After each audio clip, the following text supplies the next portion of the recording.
Rah, rah, the perfect dark, the game down in the Game Boy, oh. Rah, rah, the perfect dark, the game down in the Game Boy, oh. Hello, Johnny. Hello. Welcome, one and all. Welcome to the Bad Game Hall of Fame. Welcome to Perfect Dark for the Game Boy Color, Episode 2. This is the show in which we play Perfect Dark for the Game Boy Color for the second and presumably, hopefully, final time. Yeah. Hot damn.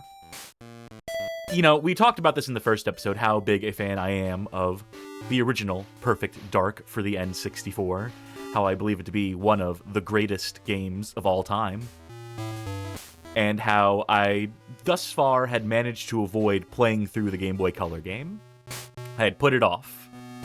And then, by the end of that first episode, having reached more than past the halfway point of the video game for the Game Boy Color, just the raw contempt, the sadness even, I felt experiencing this product that was developed concurrently, released in around about the same time as this game I adore, that is ostensibly meant to carry its name, to carry its legacy, and nope. That's a big nope on that one. But what do you think of it so far? Yeah, no, this was... I didn't have super high hopes, and it let down even then. It's not any aspect of the original. It is the most... tech demo is not the right word, but just a tech showcase of just oh, look all this shit we put on here. Regardless of if any of it's good or works or anything like that. But there is so much shit in it. Yeah. So you got to give it a 5 out of 5 if you're a certain gaming magazine of a particular era. Oh yeah, replay value is a 10, so when you average that in, do your calculations. Even though the reviewer's tilt is a 0, it still comes out to a... Yeah. So the plan tonight, as it ever was, is to finish the single-player campaign from the point at which we left off. Evaluate, give our thoughts on that, and then to experience the multiplayer, the 2-player link cable multiplayer, as much of it as will be unlocked and available for us. Curious that. And then we will have our final thoughts with that factored in.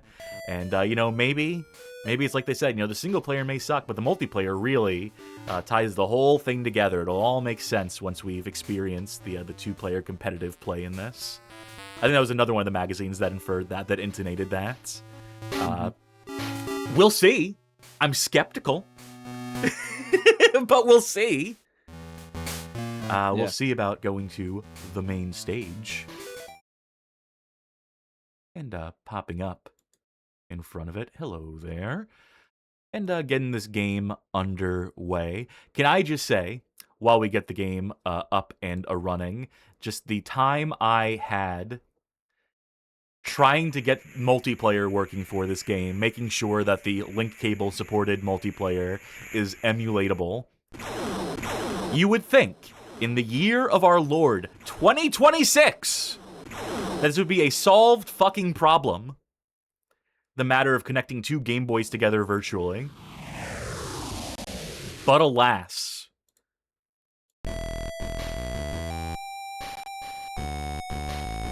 I still can't get over this intro either, by the way, just how low rent this is. You have these 2 incredible animated title cards for the Game Boy Color. Something that, no other developer would bother doing. And then it just gets to this, and it's phone it in for the part where we show the title of the game. Yeah. Just completely phone it in for the part where,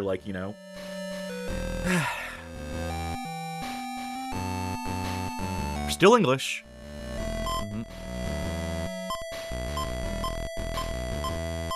Still have all these options available to us. Okay, so secrets unlocked. We have 8 extras, 8 recon photos. This stuff is straightforward enough. I've read into how the things you unlock in this game are unlocked. The extras and recon photos are just beating the game, is just progressing through the game. I think to a certain extent the multiplayer unlockables are also tied into that, but when it comes to the maps, modes, and I think the extras of the multiplayer, there is a certain portion of it that is tied to rescuing the hostages, finding out-of-the-way hidden hostages in the levels is what that progression is tied to. So unless we have been, concertedly seeking out hostages in some of the levels, we are not going to have everything unlocked for the multiplayer. Which is just deeply frustrating, because another issue with this game that I came to recognize. Now, when you think about GoldenEye and Perfect Dark on the N64, and you think about selecting a level in that game, what do you think of? What comes to mind? Describe the process to me. Well, yeah, you've got the main menu, and you click on the campaign, and then it shows you a scrolling list of the levels with their names, a little picture, so you've got like a photo reference, the star, ranking. Yeah. Right? Yeah. Yeah. This game doesn't have that. This game doesn't have any level select. This game has it so that when you beat the game as your save file, that the save file will just perpetually will be locked onto the final boss encounter of the game, so you can just replay that over and over again. And so, if you want to, let's say, go through the campaign again to find the hostages you missed the first time through, you know what you got to do? You got to start a new fucking agent file and start the game from the top and play it all the way through again, making sure you don't fuck up and miss any hostages along the way. This is criminally bad. Yeah, for all the tech and weird shit they threw into it, you couldn't manage a level select? Let's get back into it. I hope we get to see the little cutscene at the top again. I want to see Elvis again. I want to see his little animation. I want to see his little alien ass walk onto the screen. Fuck! We're not even allowed the tiniest bits of levity and joy in this game. Yeah. Well, at least I think I know what level we're on. I think this is chapter Yeah, this is the 5? Pelagic I. We're onboarded. We've been captured.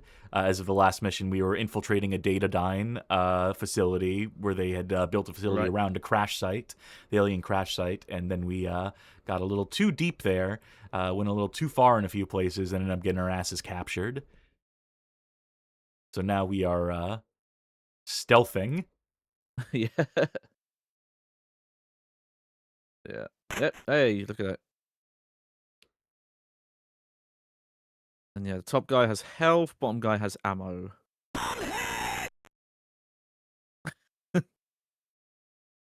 And he luckily he screamed very quietly. Whoops. I accidentally double-tapped. I double-tapped, which set him off. But yeah, I'm still glad he can't hear the gunshot and the scream. Yeah. That he's just oblivious to that shit. Yeah. I didn't talk about it much, but now because when we were setting up testing and having hands on the multiplayer. Yeah, I don't think I like the double tap to run. I know you didn't have many buttons to work with. I didn't double tap there, and I still managed to somehow fucking whiff that shot to not get the stealth kill. I was so close, is what I mean by the stealth kills in this game are completely broken, that it's so variable, it's so inconsistent, that they shouldn't have done it. Layering, the broken layering, like when you're trying to make sure you're the right distance, doesn't help either. Yes, because they give Joanna priority. She has utmost priority at all times in terms of the sprite layering, which is a problem when...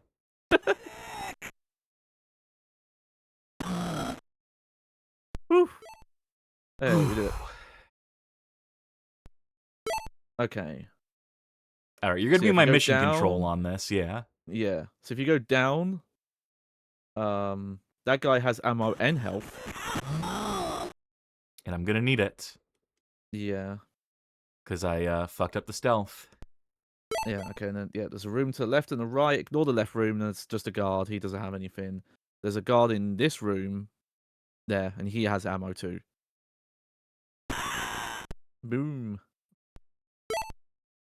Wunderbar. There you go. And then if you head down again, there's one more door. Oh, sneaky. The doorway you'll be on. Yeah. This guy either have ammo and health. It depends on his patrol. But there'll be someone to your left as well. Because a great zoomed-in camera, you won't be able to see them. And there's a hostage. Good call. Yeah. Hostage, if you will. That'll be good for a new map in multiplayer, presumably. Imagine House of Chat says, I'll be honest, my heart kind of sank when I remembered what this game is like. What do you think it's like for us? We had to play this shit.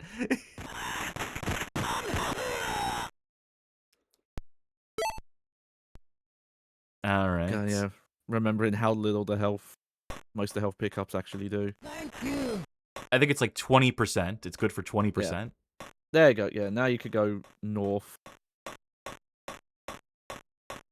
Where do you think Joanna hails from? In terms of, I know her files are classified, but what part of England does she strike you as hailing from? Definitely not northern. She's a more of like a semi upper class accent. You know, she's very well spoken. She's like, "All right, lad," or anything like that. Yeah, she's not bringing Cockney to the table.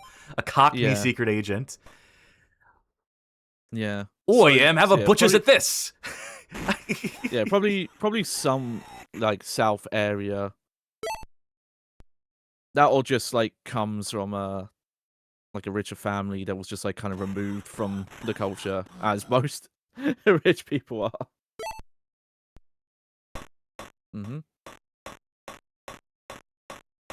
Super Tony the Tiger 64 asks, "Is this the second best Perfect Dark game of the three?" Look, I haven't played Zero either. I haven't played it to any degree of completion with any degree of like authority to say whether it's better or worse. But I'm going to say it can't be worse than this. There's no way it's worse than this. Yeah, my initial full playthrough would have been, God, like 2006, 2007. I'll figure out because I can look up when I got the achievements. But I remember it being a lot better than this game. At least it's in first person.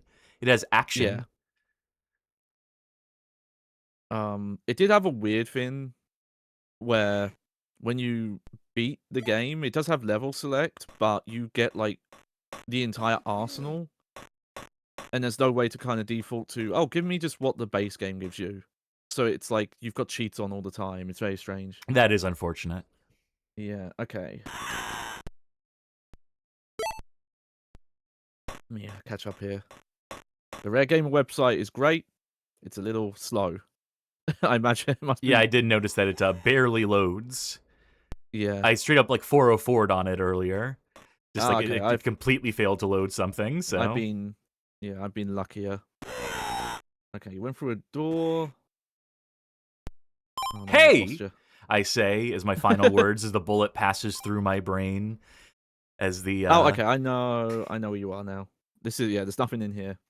Oh, great. There is a lot of nothing. You know, it's realistic that way. You know, a ship is big. Gotta emulate that aspect of it. Yeah. Okay, this guy I think has ammo. It only cost me 5% health. You know, I would. I know I mentioned this already. I know it's a major point of contention in this whole playthrough, but I would have just as readily gotten rid of the stealth mechanics. I would have just not put them in if I couldn't get them to work in a reliable, repeatable fashion. Let's see. No, I know. Okay, there's only one way to go. Yeah. Yeah. Because I'm just looking at the map right now. I don't know why. They do reference coming in here. Why do they want you to come in here? All right, how much health do we have? 15%. Trick the TM in chat says, would say they wanted to be Ghost Babble, but this might predate that. Tell them, Johnny. Yeah. They, I don't know if it predates. No, it came out after, but it came out within a few months. I think when we looked it up, it was something like somewhere like 3, 4, maybe 6. Which also get a little closer to your mic, by the way, too. Just sorry. Yeah, I know what I did there.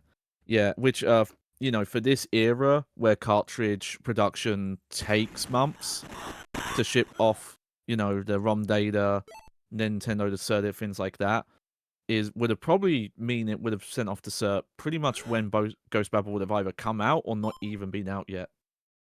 So it is just parallel thinking. It's the Resident Evil 4 Cold Fear effect. And it didn't stop magazine reviewers from speculating that this game was somehow ripping off Ghost Babel because Yeah. journalists in the late 90s, early 2000s were just as clueless as like message board posters when it came to the actual inner workings of the industry, as it turns out. Yeah. Like pretty outside of like the official like a Nintendo Power review, if there was one. But at the same time, the gameplay is similar enough, and I'm guessing Metal Gear Solid on PlayStation 1 was a reference point for this game. It seems too Definitely, yeah. on the nose to not be, strange, but you don't have many options working within these confines. And yet, Ghost Babel does this shtick Okay. a billion times better. Yeah. This is the exit to this map after this guy. Good. And he's hit.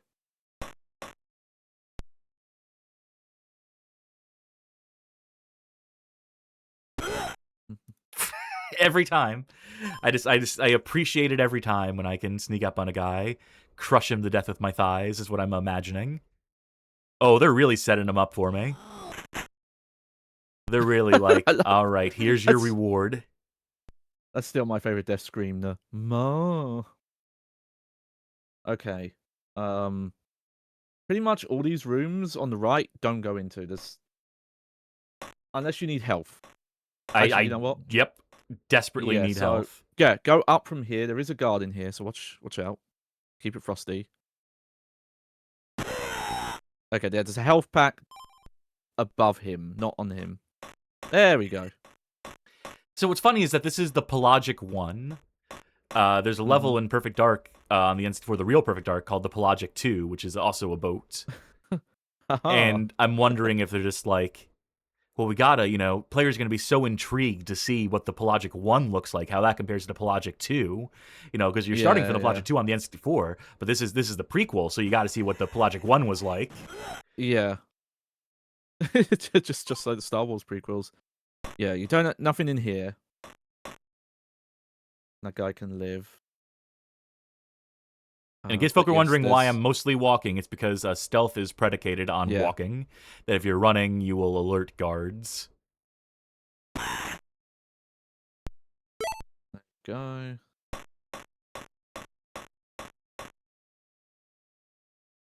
And there's two. I think there's two guards here because the door. How did he see me?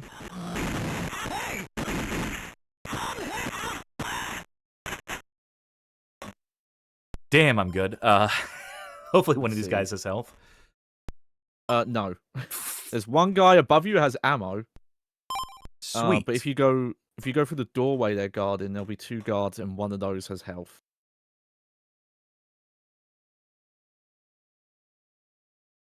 If you're wondering why we're getting to the point where I'm saying which guards have which drops, it's because just as cool as it looks visually, having to check the bodies for the pickups it wore thin very quickly. You don't say.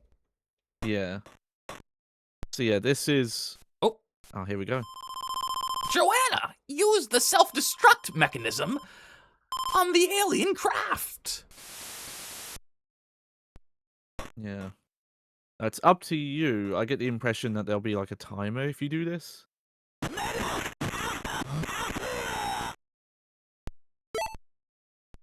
Oof.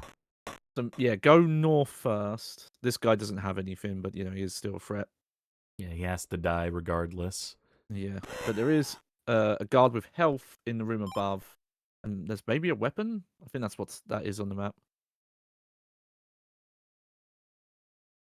Yep, the alien disruptor.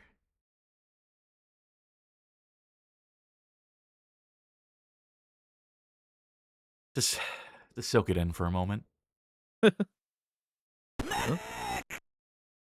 Hey. Let's use the disruptor. I don't think we got around to it. Yeah. In the previous episode, so... Yeah, so now I assume it's the best time to... Oh! Beep boop, beep boop. Can I just fly on out of here? Got the perspective here is a bit. Self-destruct sequence has been activated. Alright, I will tell you where to go. Yep, go down from here. And then you'll go left and up. There'll be a guard in front of you, so watch out. And another one. So, and there you go, yeah. Good part, one-shot kill. Bad part, no looting, because we're disintegrating their fucking bodies. Yeah, that guy had health. The last one. It's this guy. Can't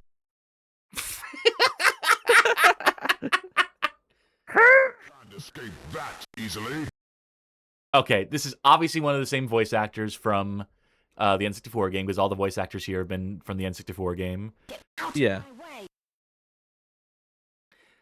But I feel like he's pitch-shifted Carrington, maybe? It sounds like him, yeah. Octopus Prime does not follow orders, especially from one such as you. Octopus You know- Prime. Yeah. Oh no. I'm going to turn you into fish food. Well, I see why they call him Octopus Prime. Yep, so it's another one of these types of fights, which is good. This is better than the alternative, which was the mink hunter fight. Nice dodging there. Yeah, I don't get any cover in this one, unlike the helicopter fight. Yeah. Rare were, I think, like almost, if not exclusively, the voice actors were just the devs at this point. Oh no, I see how this fight works. Yeah, because like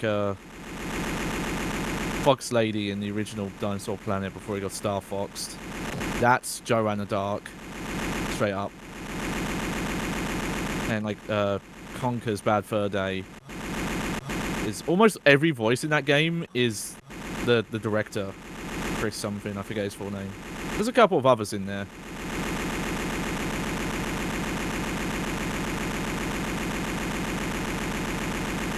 Thank God I don't have to reload, huh? Yeah. Oh no, they were smart. They knew. They're like, yeah, just give them the.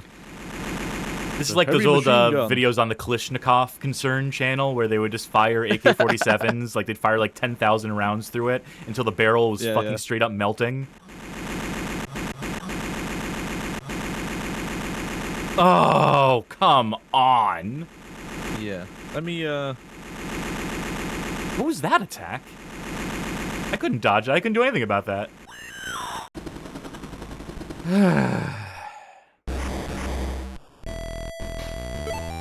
From the top. Yeah, I'll just double check if there's any secrets. Octopus.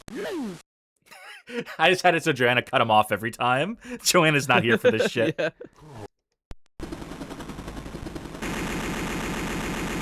Okay, it's essentially the same as that like jet fight where you have to take out. Yes, I know the strategy. Yes. Yeah. It's just the fact that they make you do it repeatedly.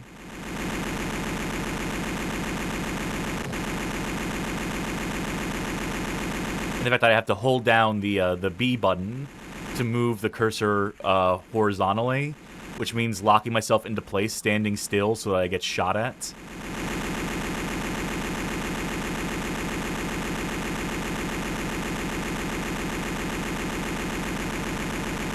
I take it back. This boss fight actually does suck. This boss fights like this are actually not good.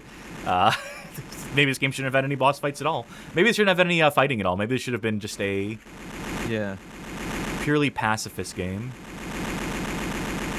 Saved us the fucking trouble. Yeah.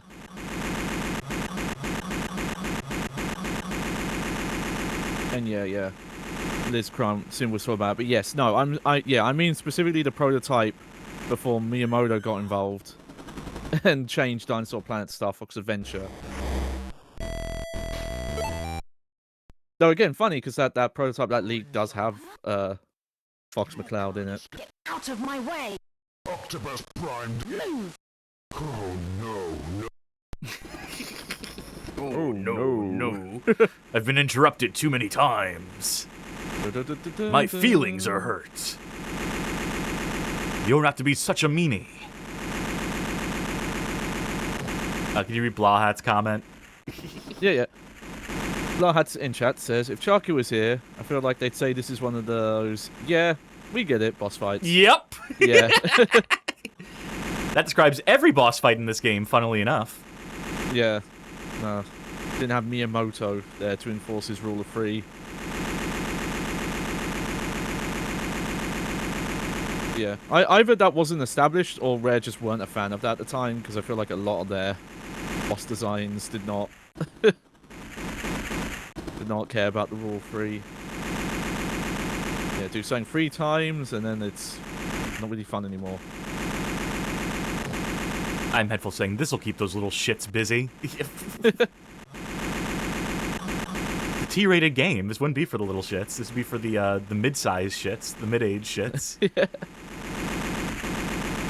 the young shits, which is also the name of my 70s punk band. Yeah.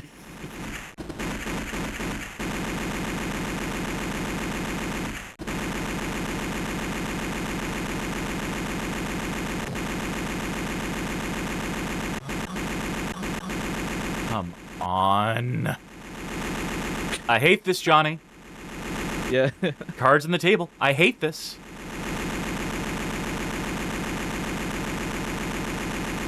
And again, more evidence that Fuck this cheating. Yep. Yeah, digitized sound, not the better option over just actual music. Okay, so I need to go right here, dodge those. Yep, got it. Then I can't even hesitate. If I just stay on this side of the screen, I don't think these bullets can reach me. I think that's like the merciful thing, even though we don't have cover on this. Yeah. These sections being okay, if long-winded. No fucking chance. No fucking shot. Okay. But yeah, I kind of wish it just controlled exactly like Wild Guns. Instead of like having to use the B to aim.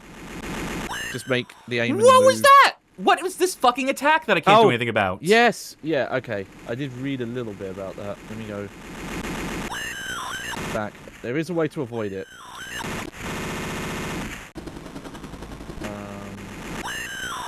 Give me a sec.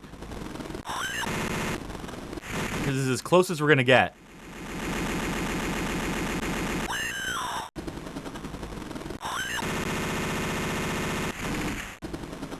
Maybe if I don't shoot Wallace's. No, that's not it. Find it quick. Yeah. Yeah, I'm on it. Yeah. We'll drift about. Yeah. I'm gonna pause. Yeah. After will grow his limbs. If you haven't moved from the corner before he. Yes, here we go. If you haven't moved from the corner before Octopus Prime has regrown his limbs, he'll begin lashing you with his charged tentacle directly, which I think is this attack. It must be. So you need to keep, so keep to the center during the charging phase, and only return to the corner when you've been able to remove one of his machine guns. That did not help at all. That did not even remotely help. That guide is wrong. Oh, okay. I don't want to go into angry mode right now, but this is dog Wait, shit. so this... I assume this is the electrical attack, right? Yes. That's the only way to This is what I would define as the electrical attack. Yeah. If left to charge up, they'll release a powerful ball of electricity that crosses across the field. The attack is incredibly effective, so you need to riddle one of the tentacles with bullets until they drop from his frame. But both the tentacles gone at that point? No, you're misunderstanding and also not. Just forget it. I'm starting over from scratch. Yeah. There's nothing to it but to just do it repeatedly. Yeah, it's descriptive, but I don't have like video, so.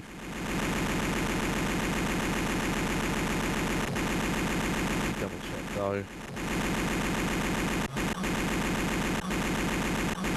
I hate his flight pattern that caused him to dodge these bullets somehow. You know, I would have had it so that you don't have to worry about the horizontal movement of the crosshair, or that you don't have to worry about the vertical, rather, that just wherever it goes on the screen is where it fucking goes. If you just move the crosshair with Joanna, right? Like, I'm just moving left to right, the crosshair is moving with me. That would have been the way to do this. Yeah. Also, I need to not take a bunch of damage here.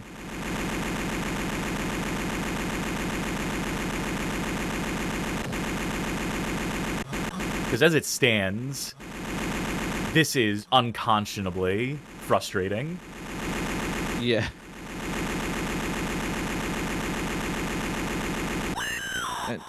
Okay, so, yep, that's an attack all its own, yep. And you're not even having any sort of cover. Just like the weird, some attacks just happen to not reach corners of the screen and stuff like that. It's not very polished. Polished. Where's a spot I can stand where I don't die? It's one of those, like, what does the game want me to do here? What do they expect players to do in this moment except to bang their heads against it repeatedly until they get lucky? Yeah. There's nothing, like, to learn here. Sometimes when you dodge the attacks, it's just straight up, like, I'm shocked the projectiles missed you even. Looks real wonky, their hitboxes. Great. Yay!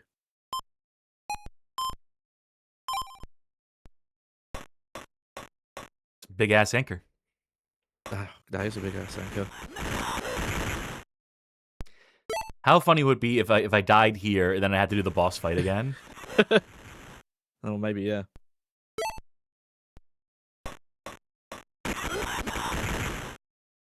Oh, okay. Of course, yeah, we've got the whole upper deck now. There you go. Okay, that guy doesn't have anything, so you can ignore him. Yeah, I'm done trying to stealth at this point. Yeah. It just ain't worth it. Also, I get that the ship is, like, blowing up. So, like, occasionally it's, like, doing, like, the jittering thing. But it just makes me feel like the Game Boy Color is, like, on its last legs. That, like, something's going wrong under the hood. That, you know, without the sound effect, without, like, ambient, like, explosions in the background in the distance, it just looks like the game breaking down. Like, it's too much for the Game Boy Color to handle. Which it might be, honestly. Yeah. And yeah, if you go down from here, this is progress. The other way, you can get stuff from guards, but it doesn't seem worth it, honestly. Perfectly executed. Okay. Yeah, this part's very linear, actually, when you actually look at the map. It's just, you know, you snake around.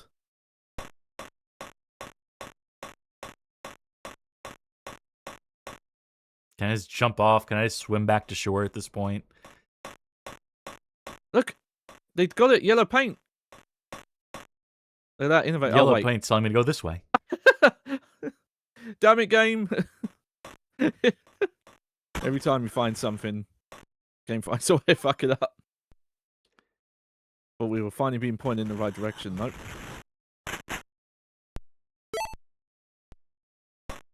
Ay caramba. Okay, so I'm assuming there's nope, nothing there. Perfect. No, yeah. It's literally just a hug the wall kind of route. It's actually kind of hard to see, but the exit is on screen right now. Yep. Yeah, it's that cut off door. I love how all these guards are still on their patrols, like the boat isn't exploding. I guess they can't hear. I guess it's not making a sound effect, right? I guess they can't hear the explosions. I guess they don't feel the vibrating of the screen in the way that we acutely do. Yeah, just sea turbulence.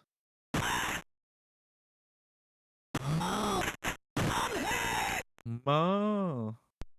No, I did not want to go. I wanted to loot the body for the absolutely nothing on it. Yeah. There's two guys coming up. They don't have anything, so don't worry about looting them. Again, shame they couldn't minimum just make the sprite look like it had something. Just have them drop items. Just have the items drop to the sides, items, like, you know. Now, this guy over here, he has health. And then another guy coming up has ammo. who didn't hear that gunfight like 2 meters away from him. Okay, yeah, take the ladder All right, down. just walk down the ladder as you do. No bespoke animation for that. At least I guess that's true to first-person shooters at the time. You just Sure, walk but down ladders. but you see those from first person, so you get away with it on that. Yeah. I like the first-person shooters where you can like go down the ladder literally looking down. So your feet are just walking on the ruts.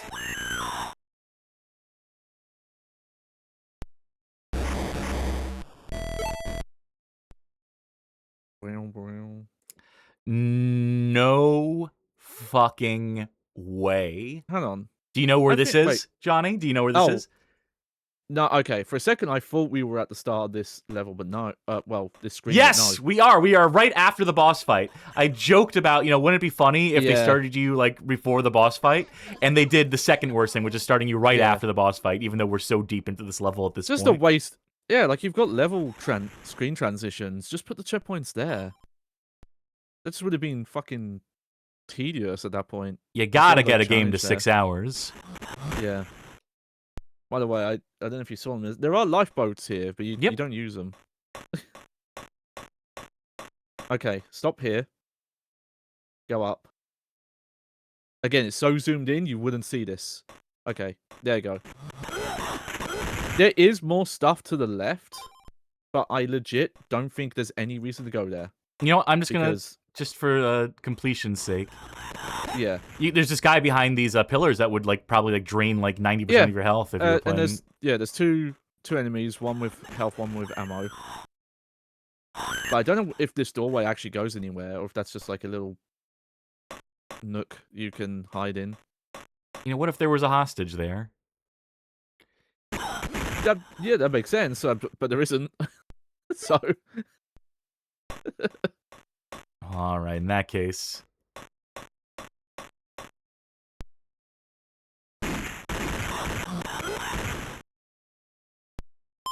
Alright.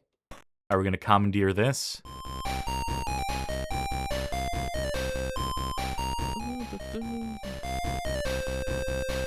I guess that answers that question.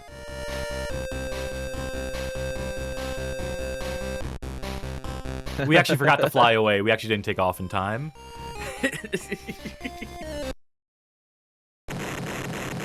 Oh. Oh, no, I had to wait till the last second because it's more dramatic that way. So I don't believe I have any attacks here. I have no recourse. I'm just Wow. dodging. Oh, so it's like you're the boss in the shoot 'em up. And the boat's the protagonist.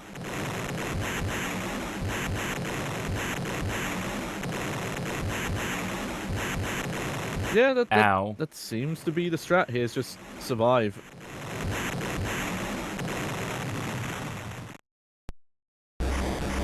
Wow, that's the antithesis of fun. You know what's also the antithesis of fun is not being able to skip these cutscenes. They're so good though. Worth every kilobyte.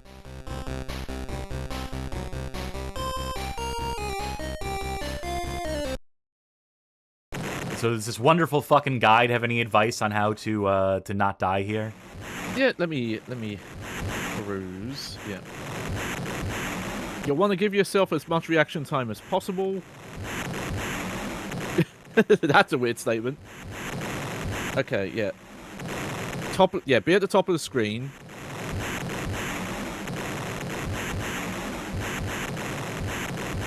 You can only take 6 attacks. Honestly, yeah, what you're doing is the strat.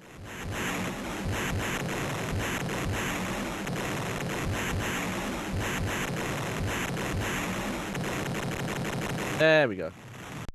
Joanna, it's good to see you. We feared the worst when we heard you'd been captured. Misspelled worst. They put an Oh, E yeah. instead of a T. It was a little tricky, but I've been well trained. How did you escape? You wouldn't believe me if I told you. The crash site was being cleared as I got there. Datadyne were well organized. I was captured at the crash site and transferred with the wreckage to the hold of the Pelagic I research vessel. Did you see the wreckage? Yes, it was an alien vessel Alien? Yeah. belonging to a race called the Skedar. Wait, when did we find this out? They didn't tell us this. We didn't. No, I no. mean, she's right, but And Datadyne knew this all along? It would seem that Datadyne are heavily involved. It was difficult to discover any further details. The Pelagic I is now resting on the ocean floor, although I don't think Datadyne will leave it there for very long.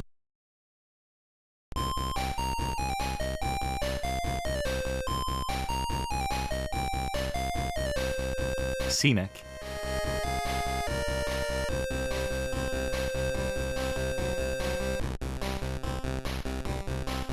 We've established this is a very tall building. That's a cinema right there. Mm-hmm. The Institute is under attack! What? Wait, this isn't a Datadyne building? Hold on. Yeah, that's Rewind. Carrington. That's supposed to be Carrington. This is supposed to be the Carrington Institute. Institute, but then why does it have...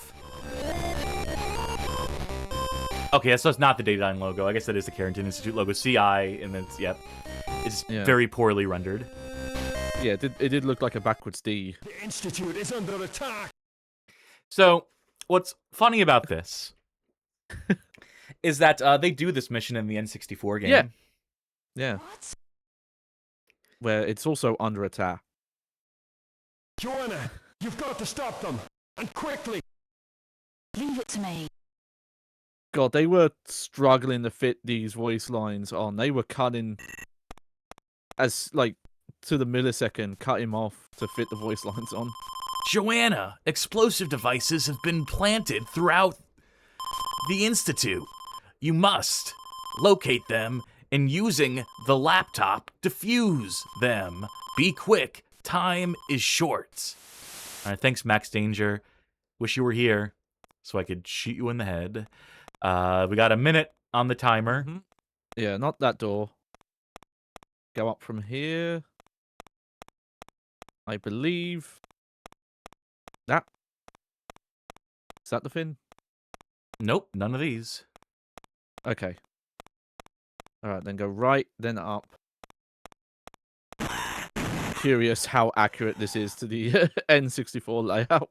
Oh, not at all. Zero accurate. Okay. Not even remotely like going for the same thing. I can tell you that for free. Because it's so iconic in the N64 game. Like, you can, from the main menu, go directly into the Carrington Institute, do all your training, tutorializing, do the firing range, get all the medals there, unlock your GoldenEye weapons. It's like, it's a happening spot. It's really cool to go there, like, between missions and to, like, see, like, what they change, as far as the firing range stuff is concerned. And then when it becomes a level that you actually have to, like, go into it and protect it and whatnot, in the course of the campaign, that's cool, too. They don't build up to that in this at all. And they don't point you in the correct direction of the bombs either. Yeah. I will say you were close. It was down from where you got shot there. But like, what? Let's pretend that I don't have a guide, right? Like that I'm just a regular player who's going through this the first time, exploring, trying to find these bombs, exploring every room. I have a full minute. And there's a lot of empty rooms. And there's like basically like most of this is empty fucking rooms. Yeah. Oh no, they've the screenshot where they've made a full level out of like ripping the backgrounds. The entire bottom 50% of the image, despite just the room ignoring the room you start, there's nothing. It's just for flavor. Just to make it a believable building. Because that's the priority here. Sure. Yeah. Yeah. Couldn't have just locked the doors or anything there.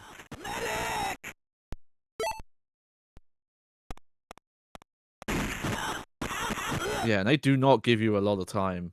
No, not nearly enough.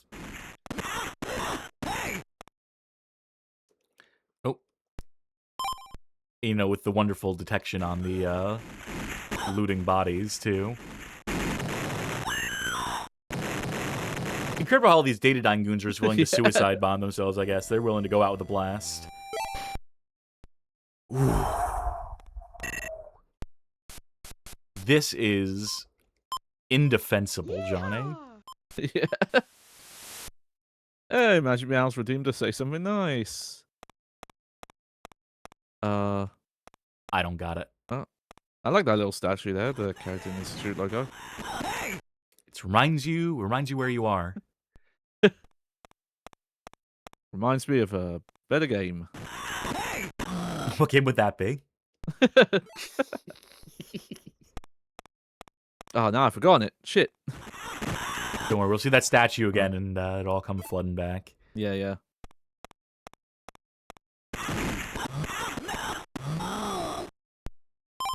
Ma. And yeah, like a couple of the guards here do have stuff, but not most of them. Yeah, one of them had an Uzi. Yeah. Seem none of them have fucking health.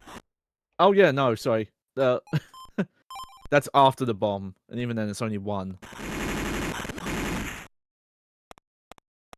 Yeah, there is. There it is. There you go. You know, here's my say something nice. I'm glad there's not a minigame for defusing this. You know, Yeah, yeah. It feels like a missed shot. You know, it feels like a missed opportunity. It feels like, you know, they could have just as easily put something there, but they didn't.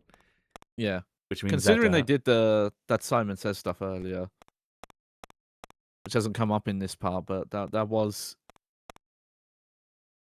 a mini game for some like computer hacking, decoding stuff in the for opening the first doors part. in the Yeah. fuck's sake. He's hit. There should be another guy coming up. He does not have anything. He might have moved. Like, yeah, how are you supposed to stealth when you have such a limited range of vision?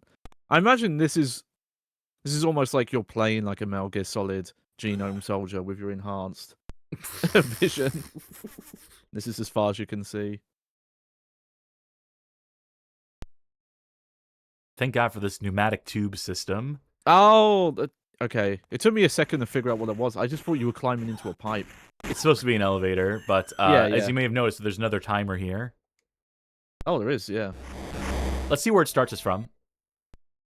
Okay. Oh, Small so miracles. they can do checkpoints between map transitions.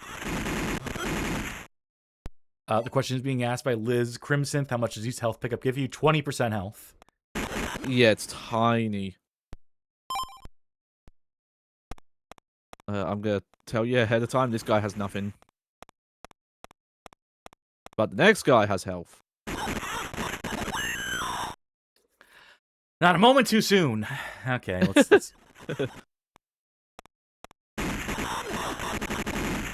What's great is that, you know, they checkpoint us, but they remember how much health we had, which is to say not very much. So it's just the worst possible case scenario.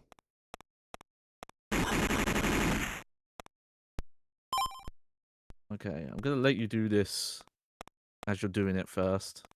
Fuck, I keep walking into glass walls. Yeah. Close calls with glass walls.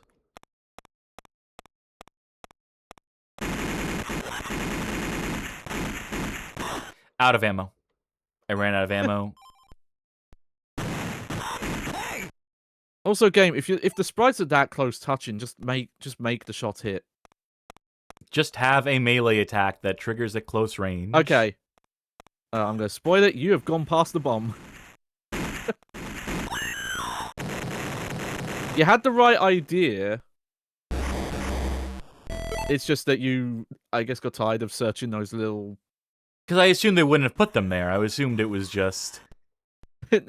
You literally skipped it when it was the one that was there.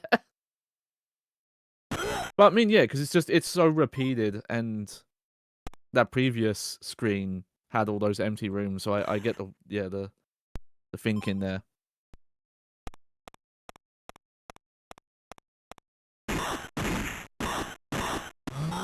Yeah, That's if the guy I count meant it, to stealth it's- kill, but Yeah, starting from here up 1, 2, 3, 4. It's where the one that had the enemy inside. I guess that's clue enough, but still, it's so zoomed in, and the guards do move around a bit. out of ammo. God, the running out of ammo is so right, killer. And you've been picking up all the ammo available. Yes. And I was doing stealth kills at a certain point there to try Yeah. and, conserve ammo and health. Yeah. And yeah, the next bit is just a very, very linear path.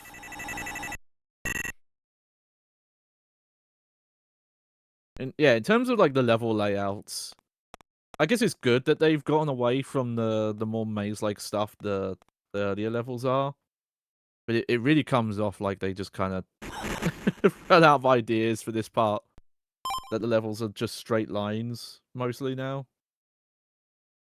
This game, despite the fact we got to episode 2 with this, is not particularly long. The campaign is not Yeah. particularly packed with content. It's not particularly dense with, stuff to do. Yeah, it's just waste your time, makes things take longer than it should do.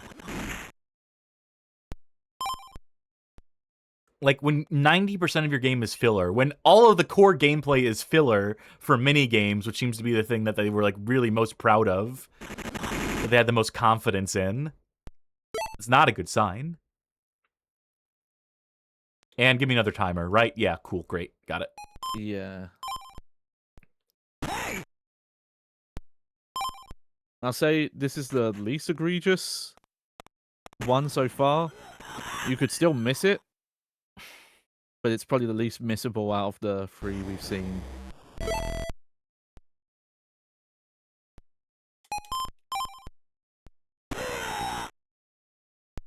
Right, nothing dropped by that guy. Yeah, this next guy has ammo. I was out of ammo, you see? Mm-hmm. God, it's pathetic. Yeah. And the next guy has nada. I know they thought they were being so cool by having, the tactical reloads, by having it so you have to slot the magazines in, but no, they should have just gone, the old school. It's like, hey, here's your ammo counter. You have 100 bullets. You're going to shoot through 100 bullets. You don't got to reload. Don't got to worry about that stuff. Because they're being caught unawares. Like, just there. I was out of ammo and actually didn't have another magazine to slot in. Yeah, no, I like... Because you see it so rarely outside of the most sim army games. I like realistic magazine design, especially because I'm such a bad compulsive reloader in games with guns. Like 2 shots, all right, I'll reload now. But this is not the game for it. Yeah. It just isn't. Okay. Good God. Okay. There's a guy. No. You're good. There's a guy here. Look, he was even guarding the bomb. So yeah, that's the least egregious, but if you had taken that run That's past south path. Yeah. then you would have just been fucked, because that's the rest of the level.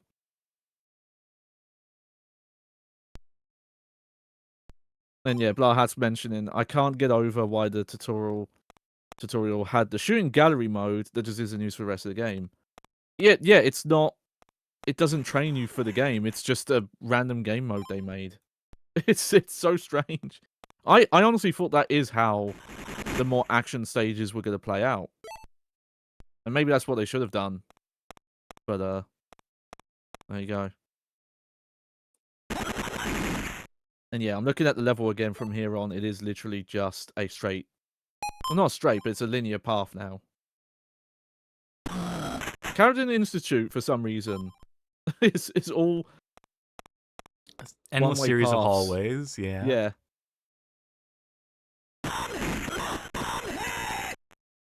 That guy had a bit of a waddle going on with his walk cycle. I don't know if you...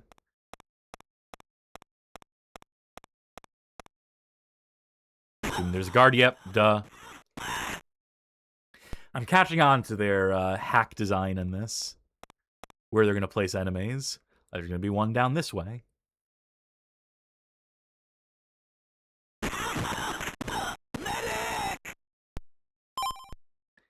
Will there be one around this corner? Mm-hmm.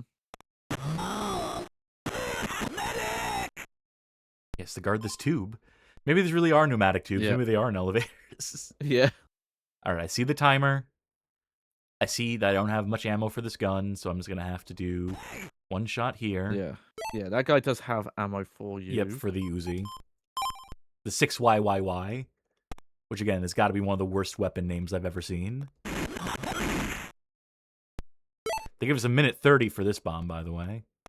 Yeah, this one is further away. Again, linear path to start with. Oh no, this is pretty much all a linear path now. There's only one split. Weird.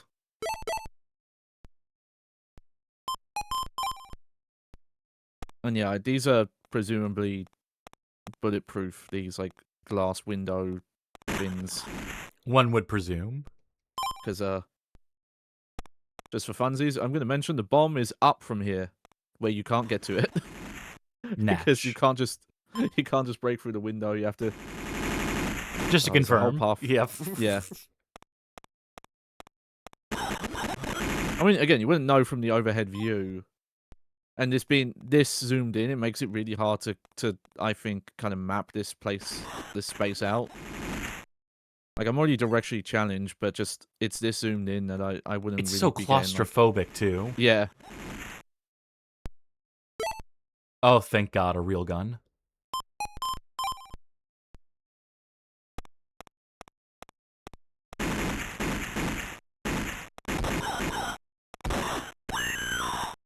But it still takes so long to shoot that it's a bit of a problem here. Okay, so I didn't think that guy saw you, actually. Yeah, that's the exit door. Right, so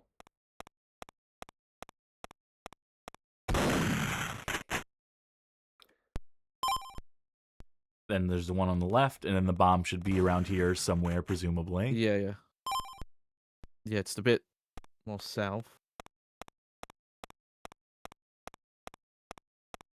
Thank you.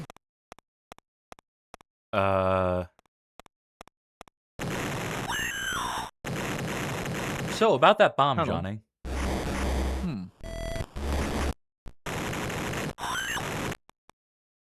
Are you sure that this shitty guide...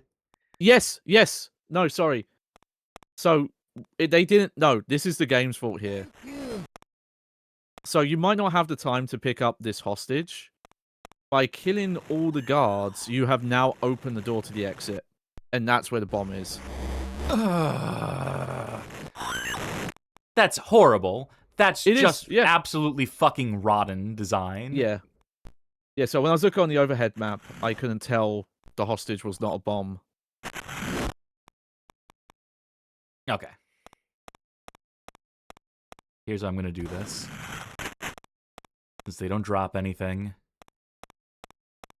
Thank you.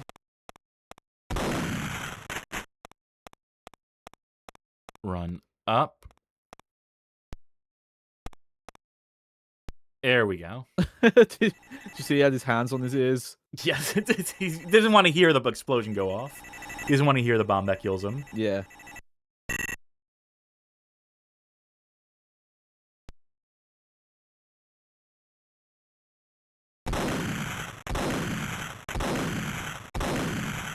Huh? It looked like blood came out the first time. Yeah, the first time. He must have gotten used to it. Oh, they just want me to go right there, huh? They're not going to talk. We're not going to have like a, like a. Actually, turns out he's just a painting on the floor. He's a decoy. Yeah. The real Carrington is miles away.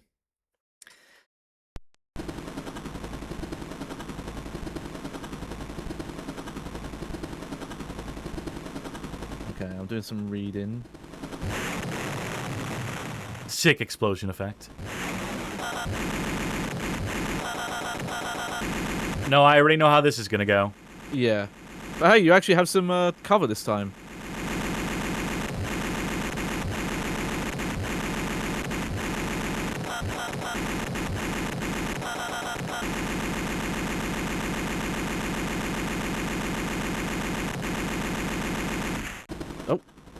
Oh, he'll be back. Who is that? He picked up more guns. He picked up... He refilled.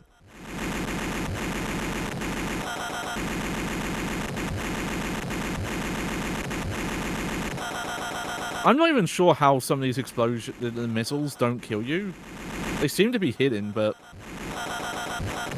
they don't seem to do damage. Oh, there goes that my often. cover.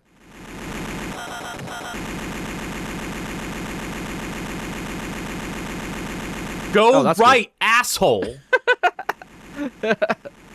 Imagine it's a learning AI just figures out, oh, okay, they can't win if I just stay here.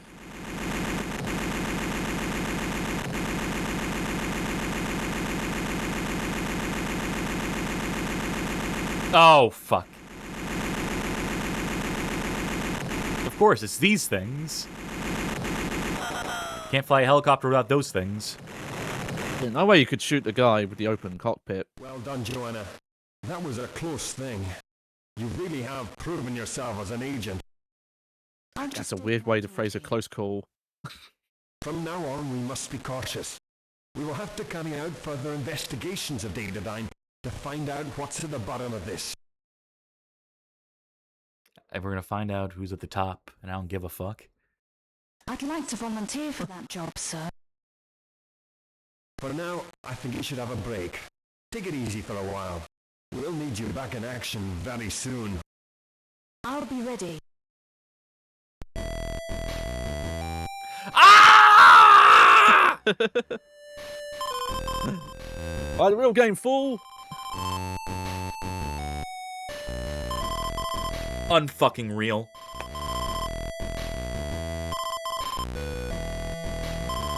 Unbelievable. That's how they end this piece of shit. Good God. Dino Gem awarded. That might be one of the most rancid pieces of shit we've played in some time for the show. Yeah. Like, I know we're not in, like, final thoughts territory yet. I know we need to experience the multiplayer first. But that has to be one of, like, the most just ill-conceived, mismanaged, just thoroughly unpleasant games of its genre, of its type. Blah Hats and Chess is 5 out of 5 game, but not perfect. Yeah.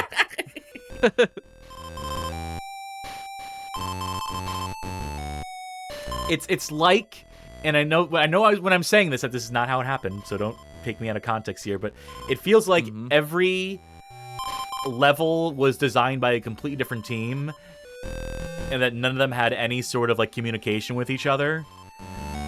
And so they each designed their own bespoke mini games, and they each, like, you know, had their own philosophies as to, like, the level design, how that shit should be laid out. Oh yeah, I get that feeling. Especially those that final Datadyne thing. Like, yeah, some of the early levels maze-like, and then the later ones are kind of just like little gauntlets. Yeah. Oh, look, they're crediting everyone. It's like modern video game credits.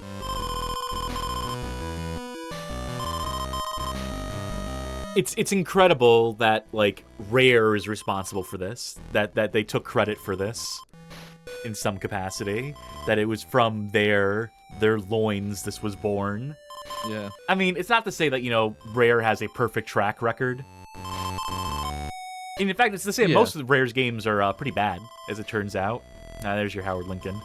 But this one is beyond the pale. Yeah, I definitely think their Game Boy handheld team could put out better than this, though. It's hard to put out worse.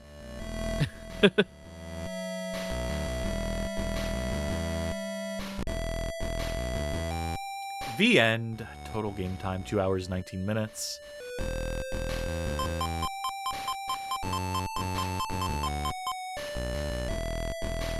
Huh?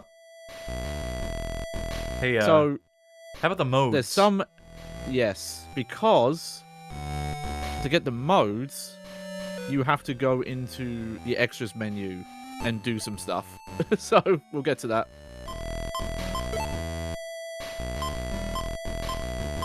I'm assuming it's just like getting like some sort of like high scores in these or something. Okay. Might as well. Yeah, so beat the target range minigame, the door control sub-game, the mink hunter, and the sniper one. And that's how you unlock the modes. Okay.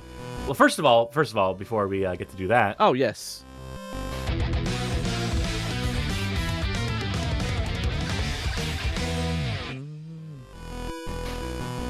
all right. Now that that's squared away. That's a little bit pleased with yourself, ain't you? And rightly so. Target Rightly so. range. Are you going to have us go through all the different target range scenarios from the tutorial? Is it going to be like screen after screen after screen after screen after screen? Yeah, that I cannot say. This is just the cheats section on Game FAQs.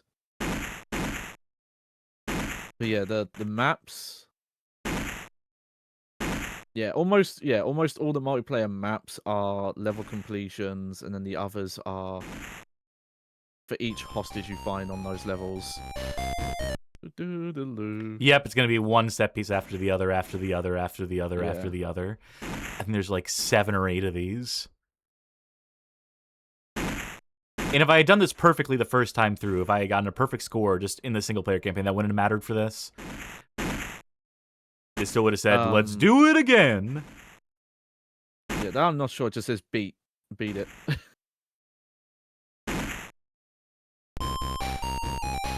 I'm just going to style on this game and do it perfectly. Yeah.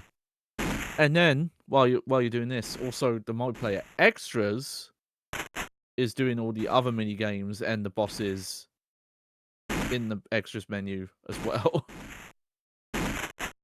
So it wasn't enough that you beat them in the story mode. So as far as like rescuing the hostages is concerned, like going through the single player again to rescue all the hostages, and that unlocks one in particular, what would we be missing if not for that? Yeah, so each hostage is a specific map. So yeah, like rescue first hostage in Jungle Base 3 gets you House Interior 3, and so on and so forth.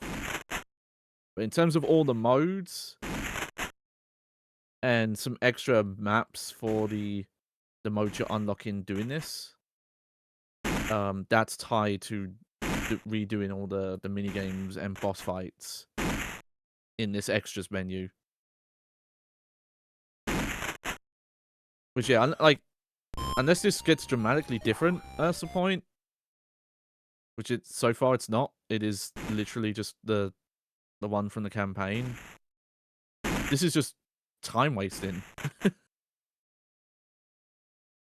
I mean, that's the nature of the whole game, isn't it? I mean, it's a shame because, like, I know some cynical takes on video games is just that they are time wasters. And I don't think that's the outlook you should have as a developer or a game player. But yeah, this does come off like solely just to consume time. Yeah, you're stuck in a car or It wasn't perfect. or bus.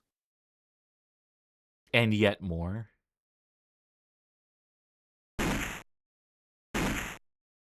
I sure hope that didn't count as accidentally shooting the hostage there.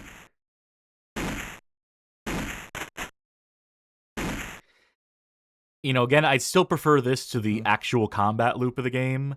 I almost wouldn't have minded if like there were just like wayless encounters in the game and they just all like turned into bespoke screens like this. Like Go-Go 13 on the NES, right? You remember Top Secret episode? Do you know what's funny? What? I saved it. That's exactly what I thought in the first episode.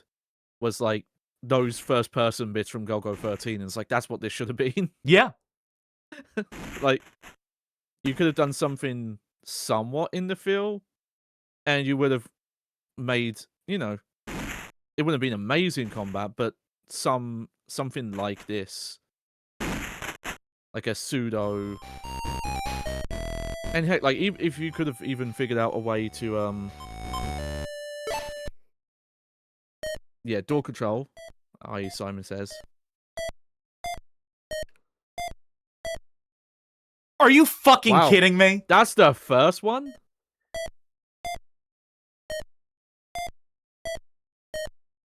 If you fail this, I could take over. Oh, and they just don't even show you it again. They don't even give you the opportunity. Hell yeah.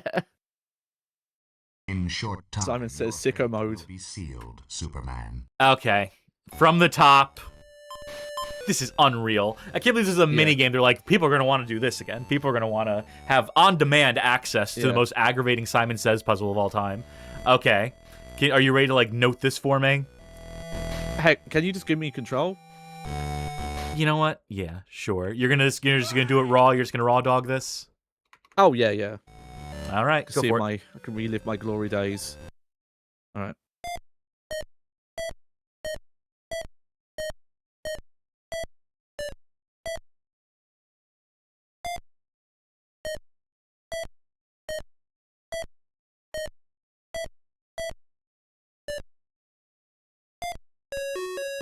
Good that job. Is such a long one to start with. Yeah, no shit. Yeah. Well, try it again. Oh. Hey, how about I just do this? Let's see what happens if I just biff it. What's incredible, so they don't stop you, like, when you get one wrong. They make you do an entire chain of stuff. This is literally the worst possible way to implement Simon Says. Oh. Okay, so if you fail it enough times, they give you a new one. Too bad I was I'm going to give you that one from the top. Yeah, I'm going to give you... Yeah. I'm going to rewind to where it got incorrect. Yeah.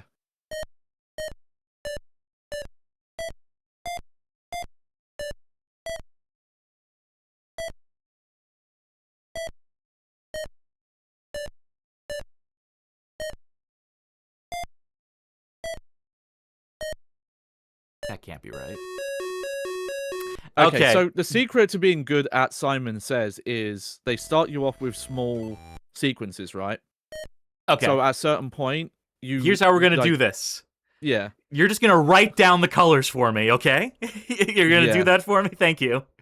Well, I'm good. Yeah. Yellow. I'm going to do... Blue. Yellow. Green. Red. Yellow. Green. Blue. Green. Yellow. Yeah. I've just done first letters because that was the quickest way to write it down. So read it back to me. Okay. Yellow. Blue. Yellow. Green. Red. Yellow. Green. Blue. Green. Yellow.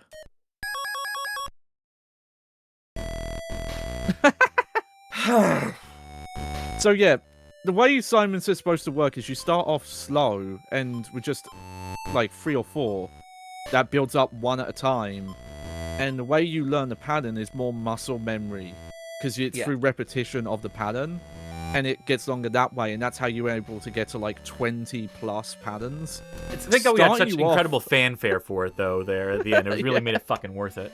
What were the other ones I need to do? Just all of them? Okay. Do I need to do all of these?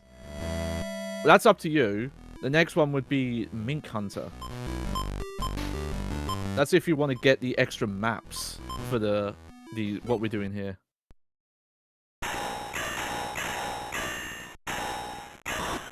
Reliving the classic moments in this game. Yeah, all the grace hits. Oh, the mask returned. Boss fight that was not even tolerable the first time through. Yeah. Maybe the worst of the mini games, honestly.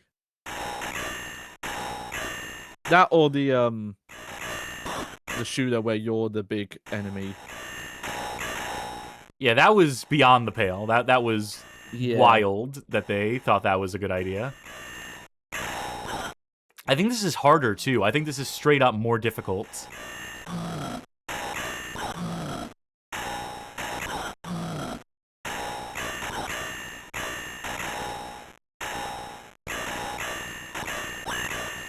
Fuck that.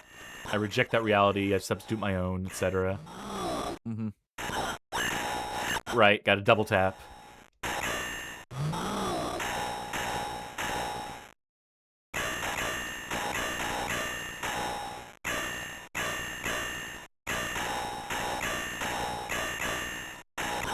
Liz Crimson in chat says that we can defeat him with the power of the DVD logo.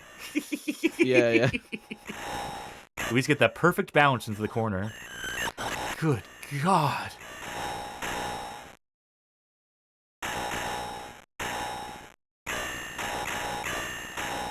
He's such an asshole the way he dodges. I hate him, Johnny. Yeah. Yeah, no, it's very input ready bullshit. Very pawn the next level. Mutually assured destruction. Not good enough, unfortunately. I have to survive him. Wait, that counts. I think that counts. Hey! Let's be safe. Let's make absolutely certain. Don't put anything past this game. All right, then what? Sniper. Sniper mode. Yeah, they could have done more with this. They could have had more sequences of this. And yeah, the strat is to go from the back to the front. Yeah. I'm just checking something. Got the bird again.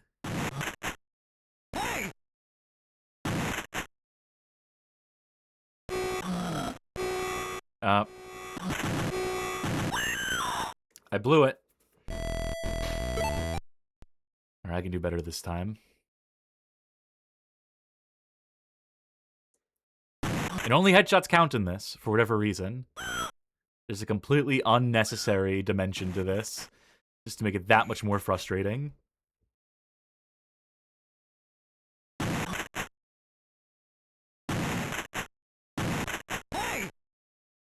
Speaking of Golgo 13, right? Speaking of how that game is better, even though it has a worse version of this, even though there's only 2 points in time where you snipe in Golgo 13 Top Secret Episode on the NES, and they're like basically completely automated.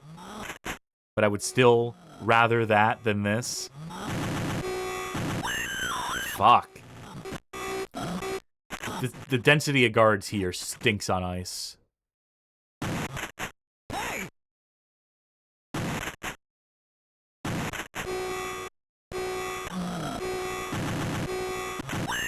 Fuck's sake. Okay, game, what do you want me to do here? I'll start from the left. How about that? That's probably a good start. Yeah.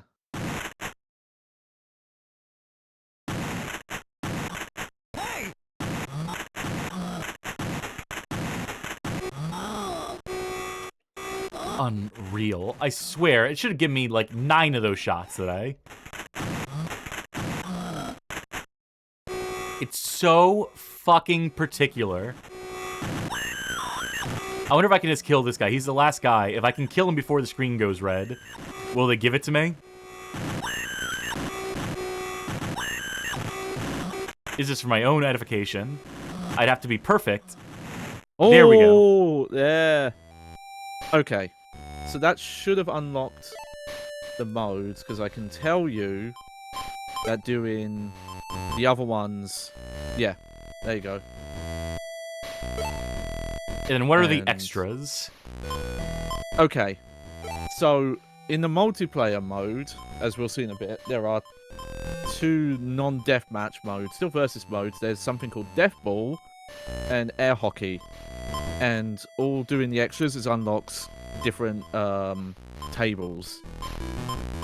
And I'll link it both in our Discord, but also in the stream chat, so you can see them. The air hockey ones is literally just, it changes what image is embedded into the table. Yeah, I don't Those give a aren't fuck. worth unlocking. Yeah, I ain't gonna bother with Yeah, that and the shit. other one is just slightly different looking, like, soccer tables. That's maybe the most unique. Awesome. Okay. But yeah, that's it doesn't seem worth it. But if you're curious, check that page. It has all the multiplayer maps because we're possibly going to be missing some. So here's what we're going to do. Here's what I'm doing behind the scenes. I'm taking the save file, that completed save with everything unlocked. I'm dragging it out of the RetroArch core. And again, I just want to repeat here. So I troubleshoot this. I was at work on this, making sure the multiplayer would work for fucking Game Boy link cable multiplayer emulation in the year 2026. I tried MGBA. I tried fucking BGB. I tried that no cache GBA, the one that has a $sign in it. I tried all of these different emulators that are supposed to offer bespoke solutions for connecting two virtual Game Boys together. None of them are up to the fucking challenge of making this game fucking work. Ultimately, the only thing that I have found that works for this multiplayer and enabling this is a RetroArch core. Is the specifically switching cores. When we were playing that game that we were just doing just now, I was playing the Gambate core. That does not have good link cable supports, so I have to switch over to a different core now. I have to switch over to TGB Dual and bring my save data over there so we can load the game. It's fucking 2026! Hey, emulator developers, figure this shit out! Unfucking real. It's the amount of hackery going on in this goddamn hacker space. Well, it should work with any luck. Hopefully, what I did there is I'm trying to remember if we've done Game Boy Color Link specifically on the show before. We've done it like once or twice, and it's always been a problem. Yeah, because part of me, just with the way this game is, I wouldn't be shocked if it's just like, oh yeah, this game just doesn't work on most emulators for some reason. It's a weird, stupid edge case. So, fun thing about this emulator is that it's missing some sound effects. I don't know what to tell you. Yeah. Don't know what to do. It'll only play the player one sound effects, which is good, which is what you want. You want to isolate it to one of. I'm going to shrink this down at least a little bit. 576. Oh yeah, we get dual aliens. What's 576 minus 144? That'd be 432. Oh, no. Quick maths. Yeah, there we go. This is how we're going to present this. I'll be on the left, Johnny will be on the right. Yeah. Also, the volume levels are completely different in this. So let me dial this in. Also, the color palette's going to be completely different, too. It can't be helped. All right, Johnny, do you have control? Yeah. So we're going to jump into multiplayer here. Go. I will press start to... Okay, so what you've done, Johnny, is that you've assumed the player one control by pressing start before I did, which means we have no options. Yeah. It also means we can't back out of this unless we do A, Sorry, B, that was start, on me. select. I missed. Yeah. I just read what my screen said. So try doing A, B, start, select, just to see if this does anything, see if this accomplishes anything. Yep.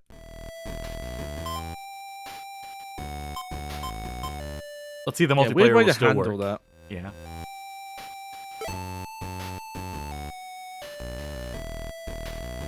Right.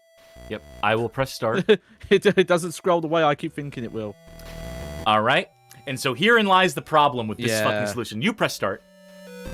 Nothing. Nada. Zip. Yep. So, the way this wonderful fucking... this is the only thing that works. Literally the only thing that works, and even then it barely works. We're gonna have to restart the entire fucking core here, because once you get one misconnection, once it disconnects once, the entire thing fucking flushes down the toilet and says, nope, you're not actually connecting with a link cable. Even though it's the entire purpose of this shitty emulator is to facilitate fucking link cable emulation between Game Boys. I'll be extra careful this time. Carmen in chat saying, Coding Master Cast saying how easy it should be. It can't possibly be this fucking hard to get Game Boy link cable multiplayer in 2026. You think those Pokemon fucking freaks would have like had this, like, just for those assholes, they would have figured out a way to get like red and blue and yellow connected and gold and silver and so forth. Oh yeah. So we have character select. I can be Joanna, I can be Mink Hunter, I can be whoever this guy is. Yeah, I don't know who that is. This is a generic guard, and I think this is a Datadyne guard. I'm claiming Joanna privilege here. You can be generic guard, then we'll see later. Okay. All right, so we have game modes here. We have timed game mode. We can press select to get descriptions. Racks at the most kills in the allotted time. Good to know. So yeah, this timed matches from 1, 3, and 5 minutes. First to 10 kills, first to 7 kills, first to 5 kills. Counter Force. This one I'm going to need a description for. Agent will start unarmed. Objective is to rescue the hostages. Merc is guarding 2 hostages. Objective, protect them at any cost. This is the most broken English. This is so strange. Are we sure this was developed in England? Are we sure that Rare is a British studio at this point? Much the fucking question here. Death Ball. Yep. A ball is placed within the center of each map. The player must pick up the ball and run to the opponent's goal. Defense. Each map has a colored zone. The goal for each player is to accumulate points by entering and defending the area. First player into the zone will receive a crown. This indicates score has begun. Factory Fight. Gee, I wonder. 2 players take part in the Mink Hunter subgame. Objective is to kill the opposing player. Air Hockey. Players must use the bat to deflect their puck into the opponent's goal, so pong. And Flag Run. A flag is placed somewhere on the map. The player must pick up the flag and run with it. Scoring starts... Isn't that the same as the crown? I thought this would be capture the flag, but it's not. It's... I think it's supposed to be King of the Hill is what the crown thing. Then what's defense? Well, we'll find out. Okay. So how about this? Let's do a... we'll do the median for these modes here. We'll start with...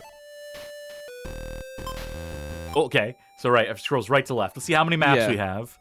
House Interior. House Interior 2. House Interior 3. Street 1. Street 2. Jungle 1. Jungle 2. Factory Units. Factory Interior. Oh, we missed this one. Datadyne Base 1. This would presumably be Datadyne Base 2. Pelagic 1. Lower Deck 1. Lower Deck 2. Mid Deck. Mid Deck. Upper Deck. Carrington Institute. Carrington Institute. Carrington Institute. I guess we missed 2 hostages in the Carrington Institute. That's a shame. Those 2 maps are military archives from GoldenEye 007. Are you fucking kidding me? We don't get to see that? Yeah. I fucking hate this game. At least we have Classic Arcade 1, 2. That'll tide us over. That'll... Weird. It claims we should have them. It says once you've cleared Datadyne attack during the Perfect Dark campaign. Let me double check. Well, forget about that shit. Let's just do House Interior. Let's rock it. Yeah. All right. Do. Oh yes, memories. So you walk over guns to pick them up. You can pick up items that you can use by pressing the B button. So this is where you're reading in the manual about like using items that you have. This would be where that would actually come into play.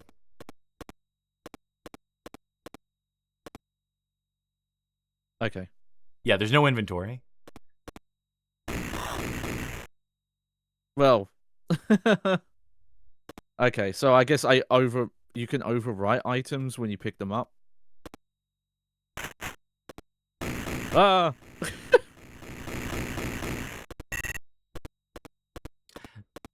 This is heinous. They should start you with a pistol at least. The fact that you start with nothing, and so that I could just like, if I know where you spawn, I could just like rock your world repeatedly. Especially if I just follow where the camera goes, like it does that little animation, right? So, I mean, granted, with like link cable, you wouldn't be able to see the other person's Game Boy screen. You can't like necessarily screen peek. This is a unique scenario here. But you know, we also have the radar that's pointing to where you are at any moment in time. Hey! Also, I feel like these are all one-hit kills, almost. They're not quite I feel one like- hit, but they're... Like maybe 2, yeah. So what's the point of even picking up like the health pack, for example?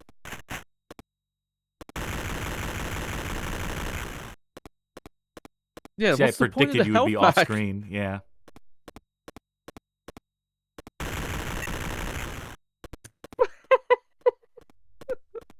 Remember how they on that the tepid seat interview, the thing they did on the Rare website, where they're like, someone wrote in being like, "What's the point of having 2-player link cable multiplayer in the deathmatch mode? You're just gonna like run up to each other, hold the button down until someone dies." And Rare was like very defensive, like, "No, we're gonna add so many cool features. It's gonna be so sick. It's definitely not gonna be just that.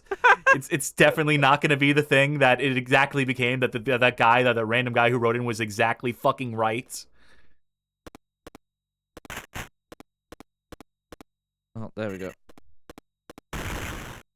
You know, so far, I'm not charmed by this multiplayer. I don't think this is going to make up for the single player being bad, when it's just more of the worst part of the single player. Okay. I have a feeling getting double KO is very easy in this mode. How often we've had it happen. Oh, cruel. Great spawn. Yeah, get back here. I mean, turnabout's fair play. I did that to you so many times that it's obviously like... Cool. Yeah, no, that doesn't... It's like they Okay, hold on. So, yeah, we gotta this is figure out what to do incredible. here. This is fucking incredible what the game does here. So, now that we've got through that mode, right? Now, you know, as a sort of like, hey, player 1 won, so player 2, now it's your turn. You get to turn the tables. You want to keep playing multiplayer. Now you get to decide what you want to do, right? What we're going to do from here. So you go to change options. Let's see all those modes that I have unlocked for us. Yeah, time game. Yeah, because you don't have the same save file as I do, because you are like playing on a fresh copy, according to the logic of this emulator, you don't have anything unlocked whatsoever. So it doesn't matter that I went and unlocked everything, because the ball is now in your court. There is nothing to do.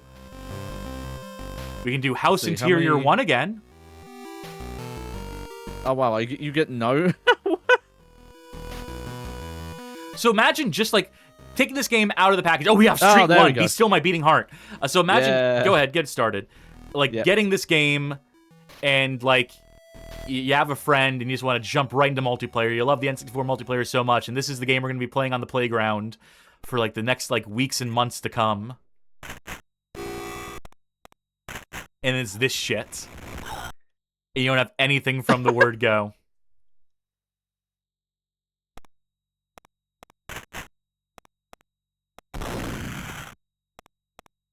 Okay, so how does flag run work again? Because the radar doesn't tell me where the flag is. Where is the flag? Well, I got it. And you know what that means? I can't carry a weapon at the same time.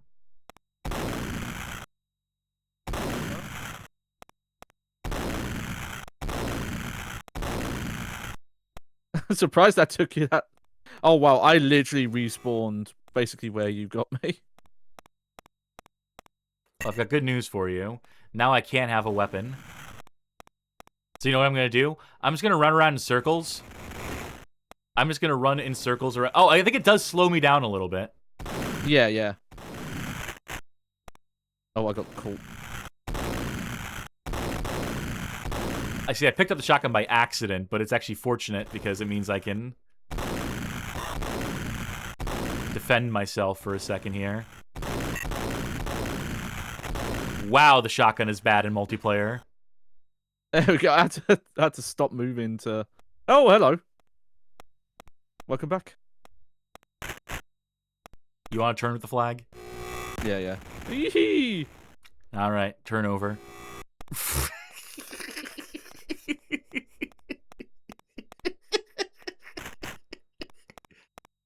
Johnny, this shit is so ass. I can't believe they're calling this Perfect Dark. This is one of the most useless products to ever exist. I'd rather play Castlevania The Adventure. Yeah. This game doesn't waste your fucking time. I mean, it wastes your time. I don't know. Does, maybe yeah. I shouldn't go that far. Maybe I'm Hey, it's got decent music through most of the game. You know, that is a marked improvement over no music. Yeah.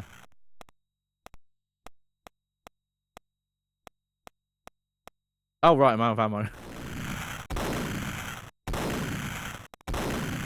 How am I missing? Has the shotgun just got like actually really bad range?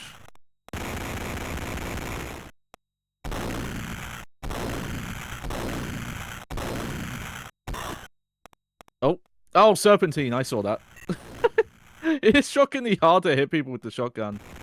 There you go. Yeah, that's a trap. Just don't pick up the shotgun. Don't pick up the so flag either while you're at it. Oh, never mind. Oh yeah, we've like swapped who's player 1 and 2 now, yeah. Oh my Okay, so god, I'm and it's hoping going to... If I do this... Well, herein lies the problem, Johnny. No. We have to restart the emulator Yeah. again. Okay. So we're going to have to restart the emulator every time I win, Yeah. basically. Yeah, I imagine save states would be not great with this No, system. that's no shot that works.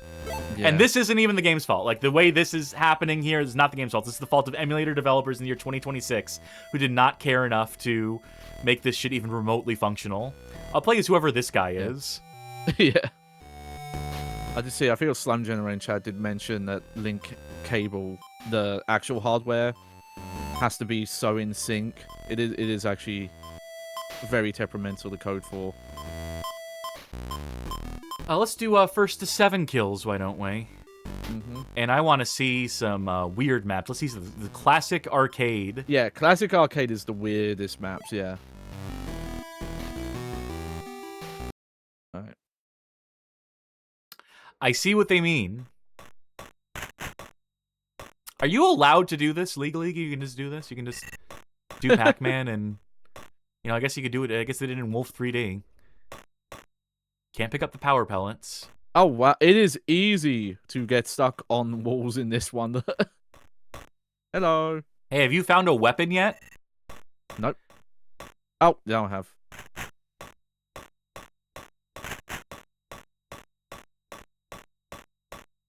Oh. Yeah, when I saw this on the website, the Rare Gamer website, I assumed this was just for like a completely different mode.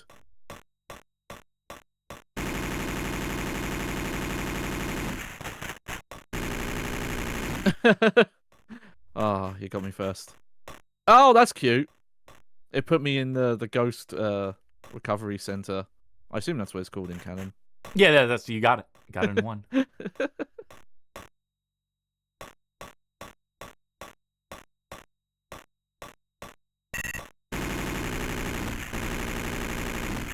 Oh god.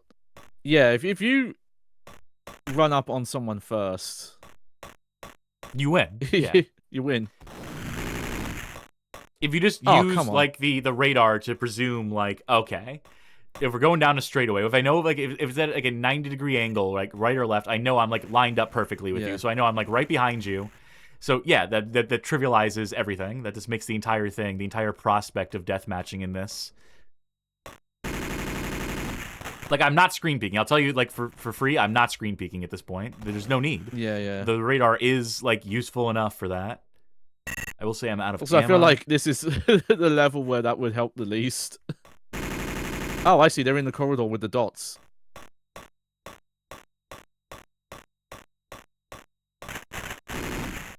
Alright, so I know you're directly above me. Yep. And also, yeah, because this amazing background, you can't even see the bullets anymore. This amazing. It's weird how much worse the shotgun is when it's a... For Oh, fuck's hello! sake. Got the spawn. Like, sometimes it works. It does spawn you far away. Oh, I'm out of ammo. So I'm just chasing you for funsies now.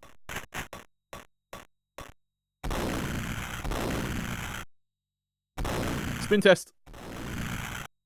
Hey, good spin test. Slime in chat is describing something about the net play, the wonderful net play here. I can see why no developer would bother with it, because TGP Dual avoids the latency problem by having the users boot up both ROMs at the same exact time on their machine, and even that emulator barely works with net play and will constantly desync regardless, as you see here. And yes, we are having some amount of desync already. Net play, where both people are running the game independently on their own machine, would be a complete non-starter with the latency problem. All they need is rollback netcode. So that's a solution here. The solution is a rollback solution that synchronizes the states, that synchronizes the timing in some sort of way. Yeah. That is doing like run ahead and check behind. Yeah. I don't know how it works exactly, but because Final Burn Neo has Game Gear emulation, you can do rollback multiplayer with that via Fightcade. I don't know how it works, but it does.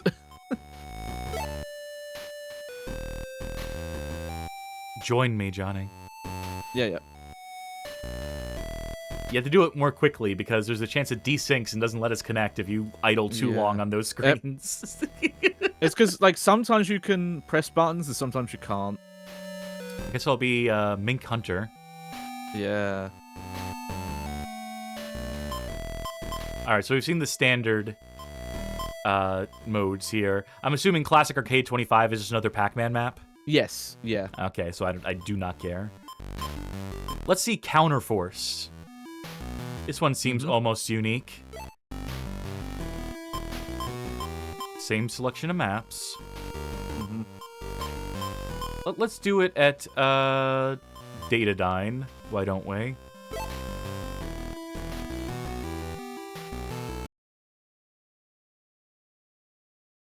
Good start. By the way, I started off, like, here, and it didn't let me move completely. I was, like, stuck in the wall. Okay, so in this mode, there are hostages, if I'm to remember correctly. Oh. Yeah, there is. So you are guarding the hostages so that I can't rescue them. Is the idea that you need to... Yeah. Camp them or what have you.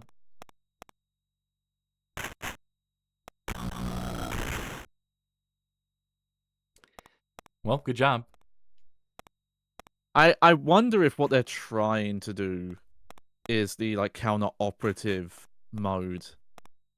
Like the campaign versus mode. Like, this is the closest they can do to that in this version. It's like, okay, this is kind of like, oh, player 1 is doing the campaign. Fuck. Yeah, the shotgun is worthless. I need to stop grabbing the shotgun. Just go for the... Yeah, it's really bad. It's great weird. in A weapon single that player. was... Yep. Yeah. Just like when you start moving like a person. The fact that you can only have one weapon at a time, that, you know, they disabled select to switch between weapons that you've picked up. Oh, yeah. That you don't just start with a pistol, so you have to start unarmed every time. Like, just like the littlest thing, like the most basic considerations that they've completely ignored. In pursuit of what, I don't know. Okay. So it just sent me back here. Yeah, I've respawned somewhere else. That I don't know where the hostages are, I'll tell you that. I don't see them. Yeah, they moved them somewhere else, I suppose. Okay. Oh, no, they are back where they started, yeah. Yeah. We can't even do this right. Like, yeah, put... I mean, here's the thing. You do this right, you would cycle maps. You would put, like, okay, you've done one hostage rescue, here's a different... Or switch sides, like in Counter-Strike, you know. Yeah, or switch sides, yeah. But it's the same room with the same hostage layout every round. Yeah. So what does the scoring look like? I have 2. You have 3. So every time you kill me, you get a point.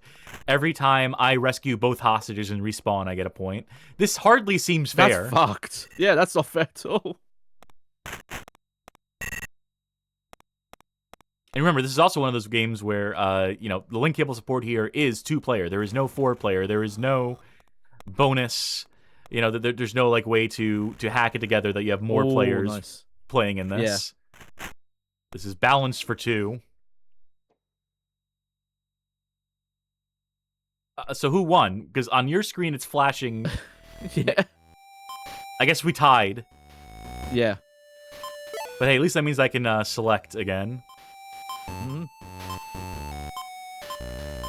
I guess we'll do Death Ball. Yeah. Office Stadium. All right, yeah, Office it's Stadium. Just it slightly is. different. Yeah. That would have been redoing all the mini games to get those. Okay. So nope, got stuck on that column. Hey, this is the archives from GoldenEye, by the way. Oh yeah, yeah.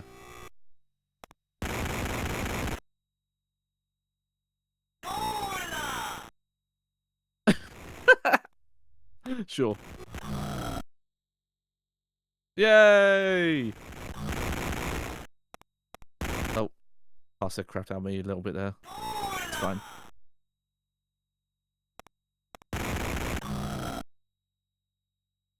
You have to grab the ball and run to my... Yep.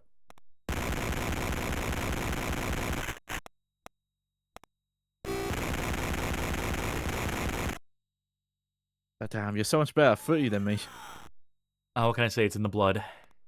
I mean, we are playing American style footy here. This is not how we play it in England. They don't allow the guns on the field. Oh, I didn't think I was gonna respawn there. This is the most functionally worthless multiplayer mode I've ever seen in anything ever. Yeah, when I was looking at the map and reading the description, I figured it was mechanically actually different. It wasn't just... Like, yeah, this is actual capture the flag. This is what this is. Gola! Hang on. You got stuck in the column. Yeah, yeah, but... Oh, I wasn't stuck. But I want to check something. Hang on. Let me get... Alright, try and shoot me from up there. Okay. Ah. But still, the fact that because I'm midway in the pillar, you couldn't hit me.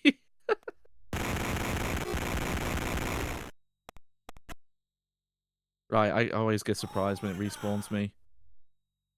Very small as well. You'd figure a level like this would be a little longer. I don't know, who got it? You got it? Yeah.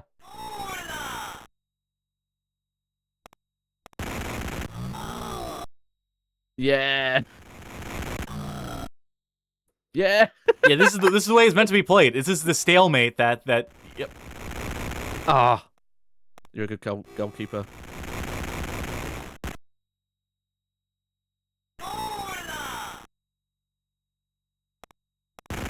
I don't like how running works in this. Oh no, it's awful.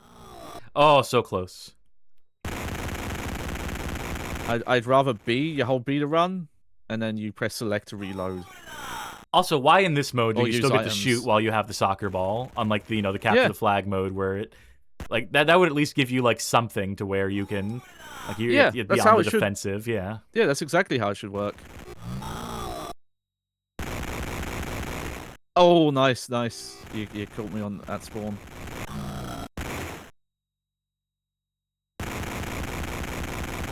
And the fact you still have to pick up ammo, in theory.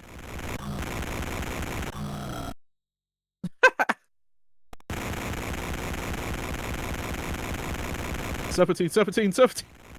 What? Oh, that should have counted. It should have. You are correct.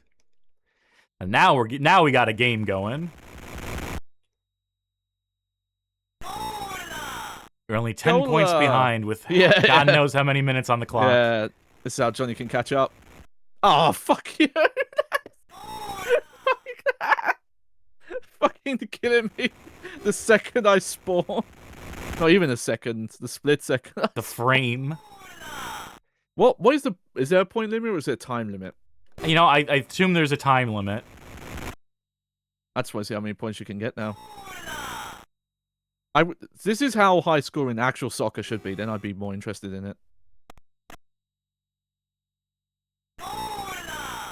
That's one of my main problems with watching it. It's just like nothing happens for 99%. Not of enough the game. guns. Yeah, That's is my complaint. Yeah.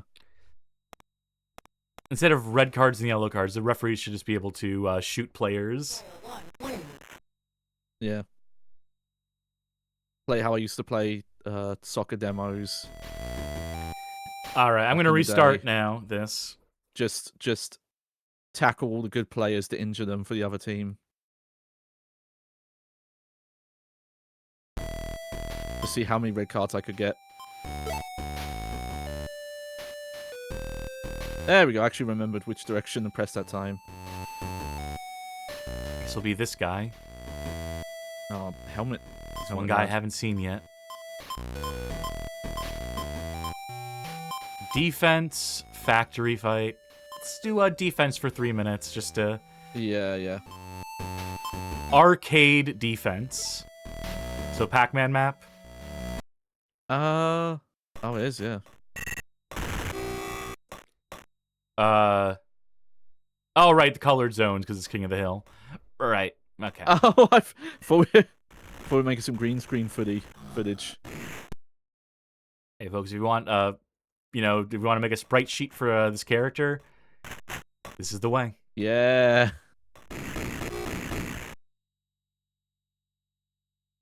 I'm still quite lost what we're supposed to do. Are we just supposed to stay in? Yes. The green? Alright.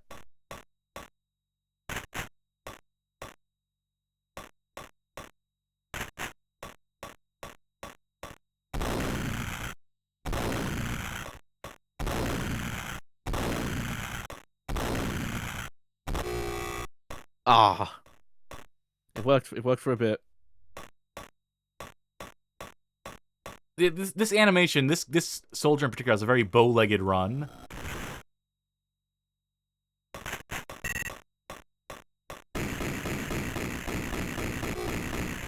Ah, I was hoping I could clip it to the wall enough that you couldn't hit me.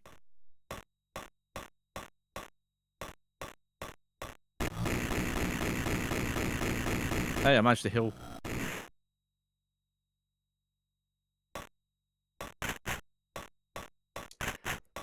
This, like, all told, this multiplayer is... You play each of these game modes once with someone that you know, and then you both agree to never play it ever again.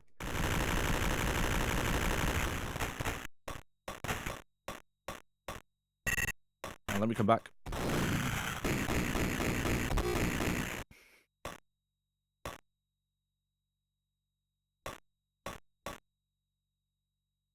And just, yeah, there's so little feedback. Yeah! Double whammy. Yeah, I have to question the reviewers who were like, the multiplayer is where this game really shines. And I think it's just, again, I don't think they actually played the multiplayer. I think what they did was they saw the amount of things that potentially are available in multiplayer and just seemed like, wow, there's so much variety. It has to be good. It has to be at least 5 out of 5. It has to be a perfect score because there's just so much stuff in this.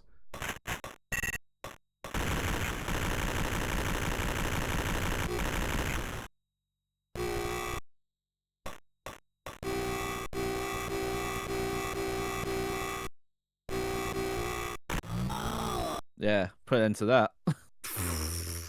That's my turn. Oh yeah, we can't hear it.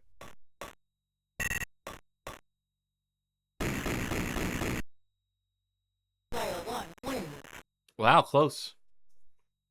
Yeah. Just the fact they couldn't fit anywhere a timer.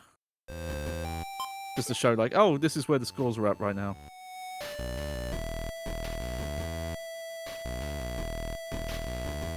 Oh, we've seen all the wonderful character skins. Yeah. They couldn't create a new character just for this mode because that would have get into their Yeah. their budget. You want to be Joanna Dark? I've already picked, yeah. Perfect. I'll be Mink Hunter, and we'll do we'll come back around to Factory Fight. Yeah. We did Flag Run. Okay, so it's Air Hockey. Yep. Perfect Dark Table. Yeah. No, legitimately, the difference in the tables here is just it's just a different logo in the middle.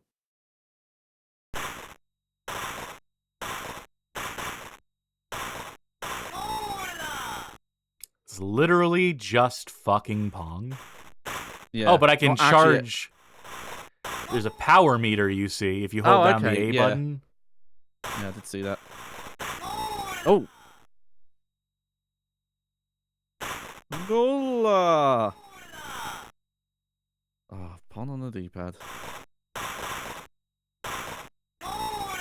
that was just bad.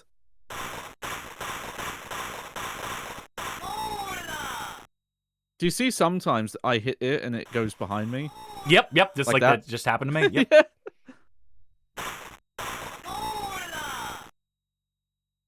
Blank LA says, literally just fucking Pong. Sounds like the best thing in this game. And yet they found a way to break it. And yet they broke it. Relatively, but yeah, it felt terrible.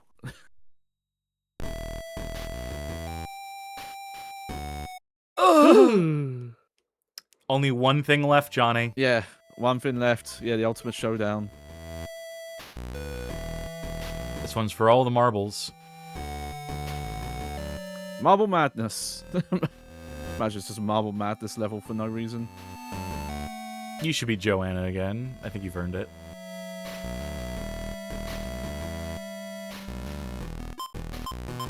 For suffering with me on this. Factory Fight.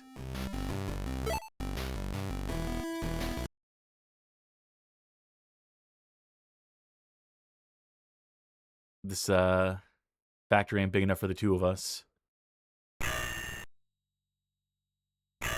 Wait, how do you attack? You press the A button. You have to be facing a diagonal direction. It only works diagonally. Oh, you never told me that.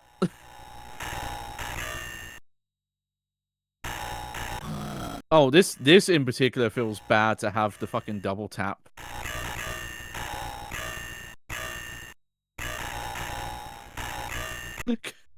God, this feels way worse than it looks, legit. And is it gonna end there? Is it gonna say, yeah? Not even multiple rounds. Go ahead, restart it. Let's do that again. Let's run that back. Okay, yeah, I can at least. Oh, now I'm Joanna Dark. Yeah, now I'm playing. Well, no. Wait, no, I'm not. No, they switched sides. They changed sides on us. Okay. Yeah.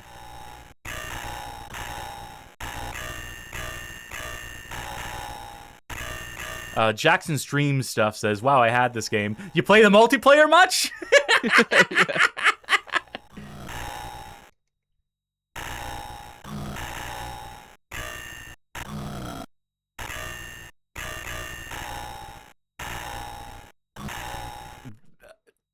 You know, I think there might be an advantage to being on the left-hand side, Johnny. Huh. Because that's going to be my excuse for why I'm losing this time.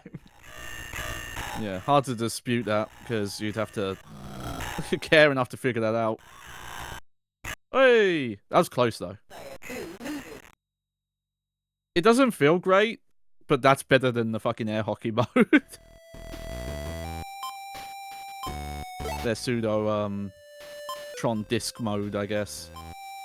Let's do... I just want to see another map, stage, something or other. We'll just do 5 kills. We did street. We didn't do jungle. I don't want to do the jungle. I don't want to do the factory. I don't want to do any of this. Jackson Stream stuff follows up with, I didn't even know it had multiplayer. Which is funny, because that's what almost all the unlockables are. We'll go with Carrington HQ 3. Mm-hmm.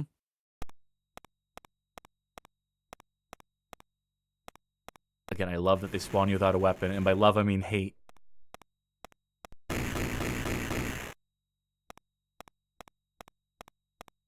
Again, that just feels like a legitimate well, that's how deathmatch works in the console game. No! In the console game, you can Doesn't spawn it? with a weapon. Oh, okay. You know, that's recency bias. That's because we messed with online yesterday. At least I'm pretty sure you can. Well, you know, you can still melee without a weapon, which you can't hit. Yes, yeah. So, So technically, your slapper is a weapon. And you know what's also great is that, you know, because Perfect Dark on consoles has the secondary fire mode, so what you can do is the secondary fire for punching is disarm. So if you hit someone who has a gun with the disarm, they drop their gun and are disoriented, and you can take the gun out from under them and kill them. So it's actually an incredibly viable and like workable way to play. Is this to steal people's weapons from them? Couldn't do that here. oh, right, ammo. Oh. And there it is. I won. Yeah. Yeah, well fought. Good job. If you say so. If you say it was well fought, I'll believe it.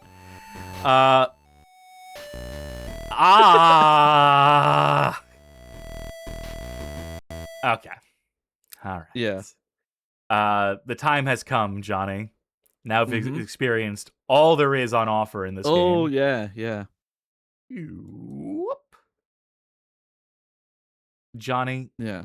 what are your thoughts on Perfect Dark for the Game Boy Color?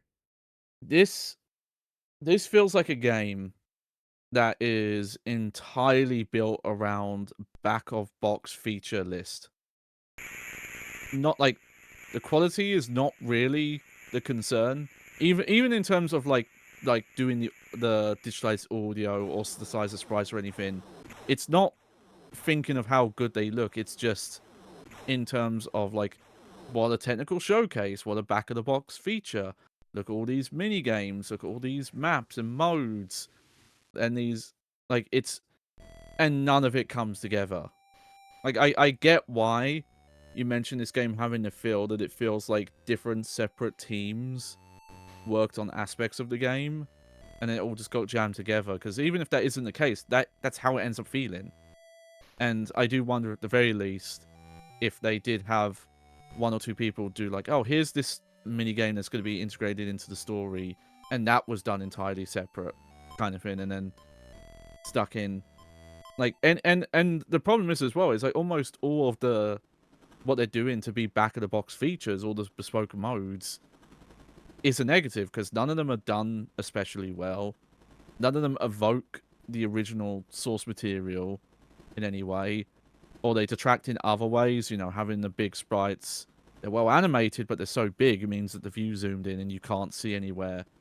And you know, for us to even get through the levels in a timely manner, we had to just straight up follow maps so we could actually see what the levels look like and contextualize them. And you know, like again with the digitized voices, it meant that you got so little music in this. It's only on the menus and in some of the cutscenes, and you only get like 2 or 3 songs in this game, like a pitiful amount. And for what, like digitized voices that like might have been the best you could do on the hardware, but still sounded like shit. Wasn't worth it. And yeah, the multiplayer modes comes off as that same idea of just, I don't know, make all this weird shit. Just make a Pond clone, make all these weird maps, make like I'll just make a Pac-Man map, why not? And like again, the closest to fun I was having is like what essentially is like the Tron disc fighting bit. But again, it doesn't feel very Perfect Dark. And even then, it's still controlled weird. Like, yeah, even like the basic control is questionable. Again, you're working with very limited controls. You have A, B, start, select, and a D-pad. But I think they didn't leverage that very well. Like, the B button being use item, when there's so few use cases to even do that in gameplay, you could have just made it, okay, you just use items from the menu, and this is a different action button. Could have been the run button, so you didn't have to double tap and hold to run. It could have been a dodge roll. Oh, a dodge roll, yeah. It could have been. You could have done a lot more with that button. It could have been stick to cover against a wall, so there was some element Yeah. of like corner shooting.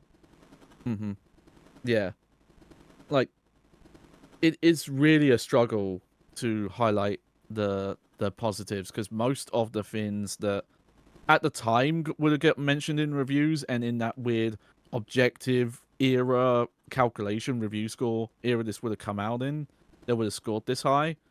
But again, all the features seem like negatives. The closest is the battery save, and even that ends up being a negative because A, you can't level select in the campaign, so you're just saving how far through the campaign you are.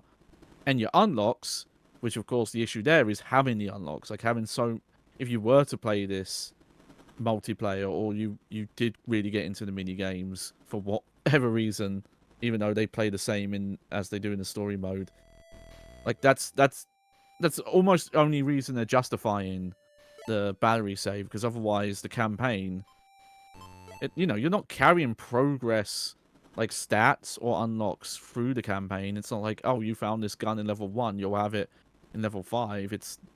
It's just what level you on. That is literally it. And just special mention how badly they did mess up. Simon Says, I wasn't against it at first, but seeing that the minigame starts you out with such a long pattern, and also I remembered another distinct thing. The reason why Simon Says it's not just color, it's not just the tone, they have them in north, south, east, west, because if you want to get good and play at like higher level, you're memorizing not just the sound and the colors, you're doing it by placement. It's like you're slowly learning like dance maneuvers over time. It's a weird analogy, but if you play it, it kind of makes sense. That you're learning a sequence, and then when you have it in a row and you're having to control it by cycling left and right with an A button, it actually makes it like way harder to remember a pattern that long. And the fact the minigame mode is just, I think it turned out as 8. Was it? It might be. It was 8 or 10. Yeah, 1, 2, 3. Yeah, 10. It was 10. 10 long as the first. In the only. It's the only one. Sequence. Yeah. Just again, I think that represents the whole game, though. Just like all these bespoke little modes and just executed in mediocre to abysmal ways, dragging down the whole experience. Yeah. And there is some potential here. I think had they had looked at some of their ideas that are in the first level and just focused on those, like say it's first person, it maybe even done full first person navigation, that grid style where you're just, you're snapping between areas on a grid, and then you get into a combat area, and then you've got the cursor, and maybe you have some way to, the other button avoids damage or something. But that kind of style of, less RPG, more action, but those like grid-based, like first-person action games. What's the Virtual Boy one? In Mouth of Innsmouth? Is that it? Innsmouth no Yakata. Yeah. Like, obviously, I doubt Rare knew what that game was. But, that game is... There was Go-Go 13 on NES, which also had the maze action sections. But, that grid-based first-person thing has a long lineage. But, yeah, if I was trying to make something that felt like Perfect Dark on this hardware, I would have gone for that, because you could have said, look, it's first-person, and, just aiming a cursor, shooting at the enemies, you could have done big sprites, it would have looked good, and probably just focus more on the music and stuff like that. But that's a big what if. Who knows? But yeah, and yeah, just a lot worse than I was expecting. Didn't seem that bad just looking at random footage screenshots. Way worse actually seeing it. Thank you. Yes, of course I agree with all of your points. But the angle I'm really gonna hone in on here, there's two. It's the misunderstanding of variety for the sake of variety, right? Yeah. And then it's also, the focus on technical wizardry at the expense of gameplay. those are the two big things that come back to that are just like ever present at the forefront of my mind. And this is like, lessons that need to be learned that not every developer has picked up on in the year since. So listen up, aspiring developers. You can cram your game as many mini games and modalities as imaginable. You can make your game a little bit of everything, right? You can have just a little bit of every type of gameplay represented. You can have this and that and this feature and that feature and switch between this screen and that screen and it's a first-person shooter. Now it's a maze. Now it's a Operation Wolf. Now if the core gameplay isn't good, if the part that is the bulk of the game isn't any good at all, then you don't look forward to the mini game so much as you just like. I guess you do look forward to them. I guess you look for them because it breaks up how bad the monotonous gameplay is. But that's not the design you want. You want people to, feel like, the reward for, like getting good at the game is to be rewarded with these different modalities, not to break up how miserable it is playing the core gameplay loop, right? Like, that's the issue. That's the main issue, is that this core gameplay is just fundamentally rotten, that, it wants to be stealth-based, but it does not give you the tools for that. It doesn't give you a melee function so that you can, do stealth kills successfully, correctly, consistently. Instead of relying on the pistol, the ammo economy is fucked. The indicators for when you need to reload, we talk about how they mapped so many different functions into it. There's so much you can, that they have every function map that they used every piece of the Game Boy Color, except they didn't, because the B button is basically useless outside of reloading, which shouldn't even be a function. They shouldn't even have to worry about reloading in this, honestly. I'm fine with the double tapping the D-pad to sprint. I would definitely keep that and use the B button for something else entirely. I'm thinking like a cover system. I'm thinking a system for peeking, so you get to a corner, right? You lean up against it, and then Joanna will look over, and you can use the D-pad to look further into the distance. You can continue in a direction, so you can see how many enemies are gonna be down this hallway and whereabouts are they. That would have made the stealth gameplay in this feel, there's actually an impetus to do it, a ways to do it, a ways to read ahead, to look ahead, to predict what's going to happen. So that would have been nice. Or even a dodge roll button, like I suggested. I think those would be the two ways I would go with it, so you'd have some means of dodging gunfire. I think ultimately having a dedicated melee button, though, would be the move.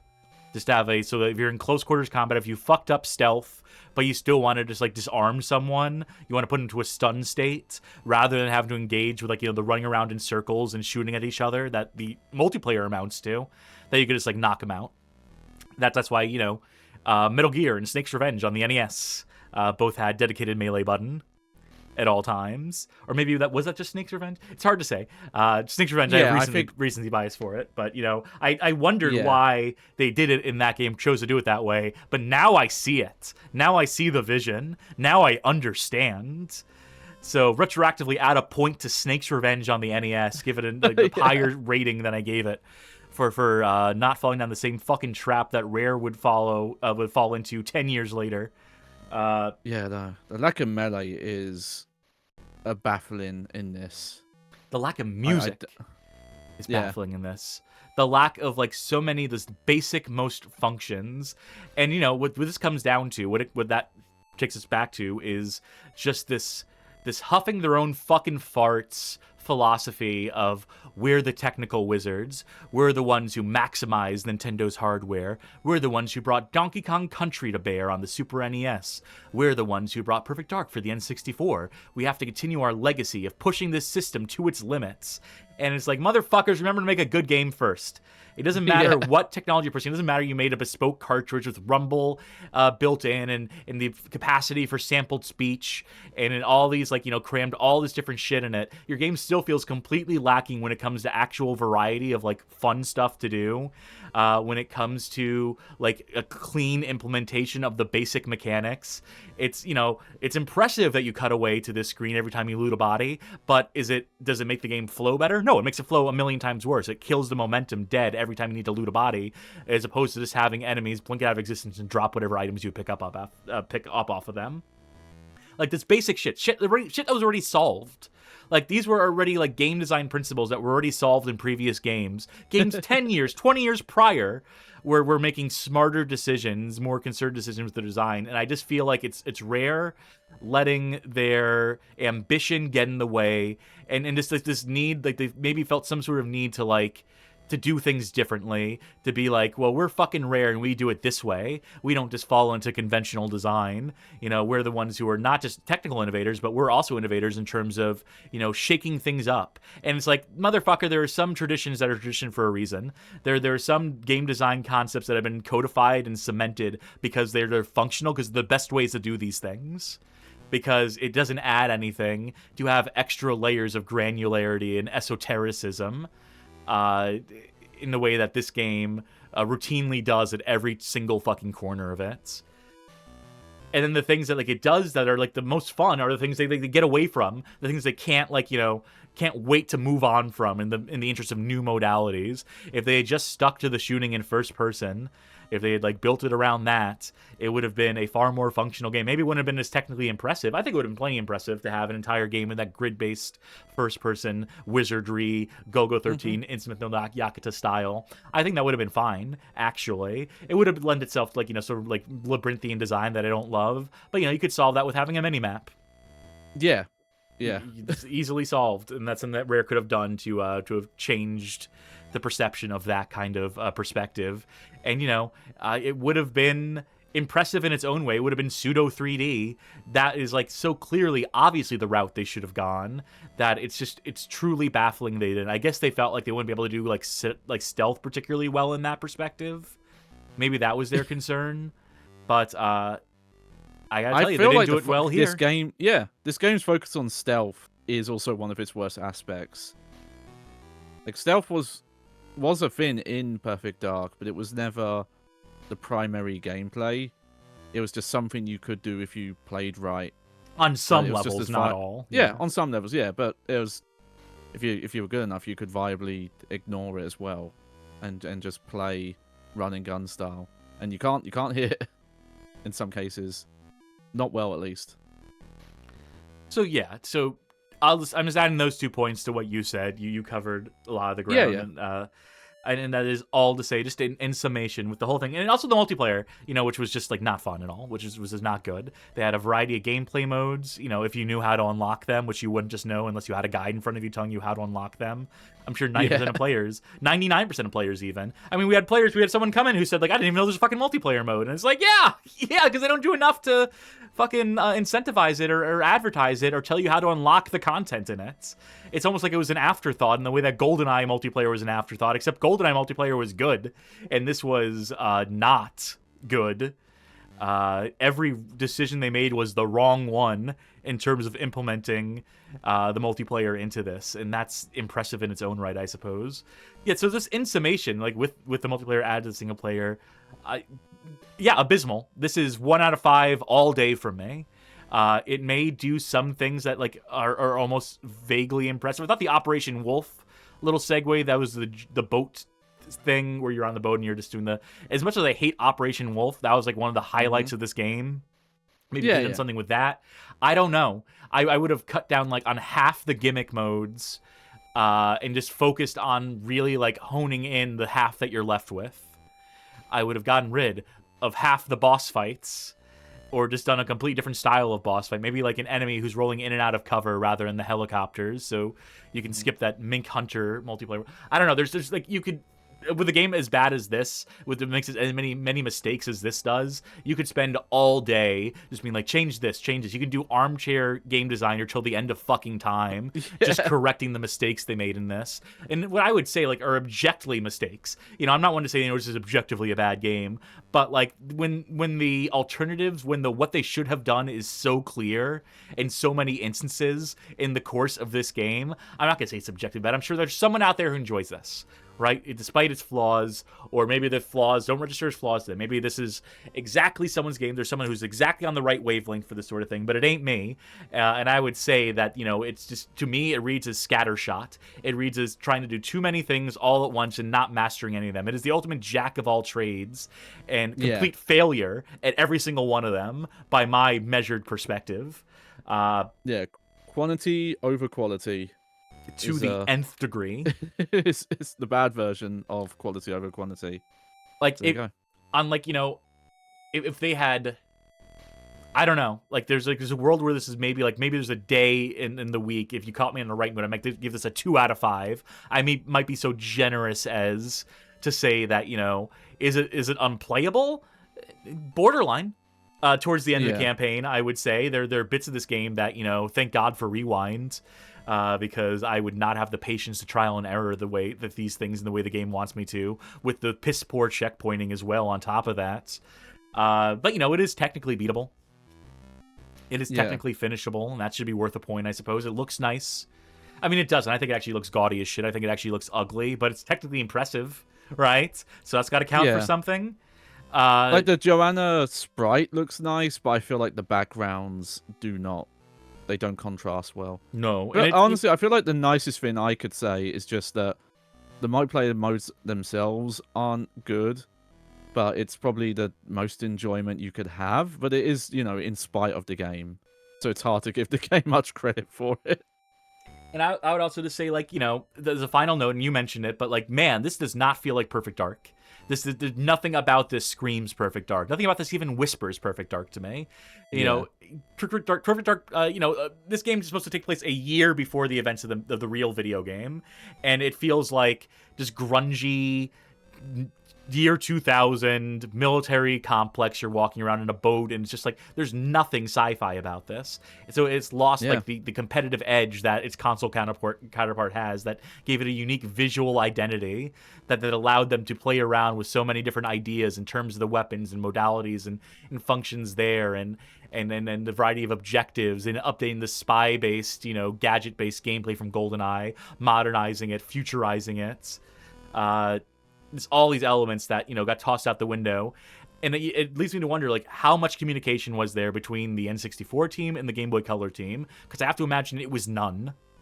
I have to imagine that no one who worked on the N64 game bothered to look at what was going on here on Game Boy Color, and no one on the Game Boy Color team was cribbing notes from the N64 team. And that's a big issue. Yeah, and that is actually potentially likely, because Rare did operate kind of that way. The teams were very separated, and outside of lucky few, like the composers, because they would end up working on multiple games, you weren't allowed into the other buildings. So a lot of them mentioned, while we were working on this game, it's you couldn't see what others were doing. You didn't have passes to get in. You didn't see those people. So it ended up there are those weird little cliques. So there's a good chance that the main team, they just, here's the music, here's the music I wrote, here's the voice clips. And we'll give you 4 cheat codes you can unlock if you plug this piece of shit into your transfer pack. Yeah. Yeah, but in terms of the design and coordination, probably 0 knowing what Rare were like. Well, that's great. I'm glad they chose the worst possible way to design and develop this game. So that's wonderful. I don't want to look at this anymore. Yeah. I don't want to hear that menu music anymore. I'm glad to be done with that. Our mission is complete, and we can now take the cyanide pills that we've been issued, that have been issued by the agency. Threw mine away years ago. Oh, well. In that case, all that's left for me to say is, folks, thank you for coming along with us on this conclusion of Perfect Dark on the Game Boy Color. What a piece of shit. But I'm glad it's done. I'm glad I know now. Mm-hmm. I'm glad I now have, for as much as I am the Perfect Dark 64 fan, as much as I have loved and adored and ballyhooed that game for 26 years at this point, never having gotten around. Hello, Raiders. Sorry, you're coming in just at the end of all things. Coming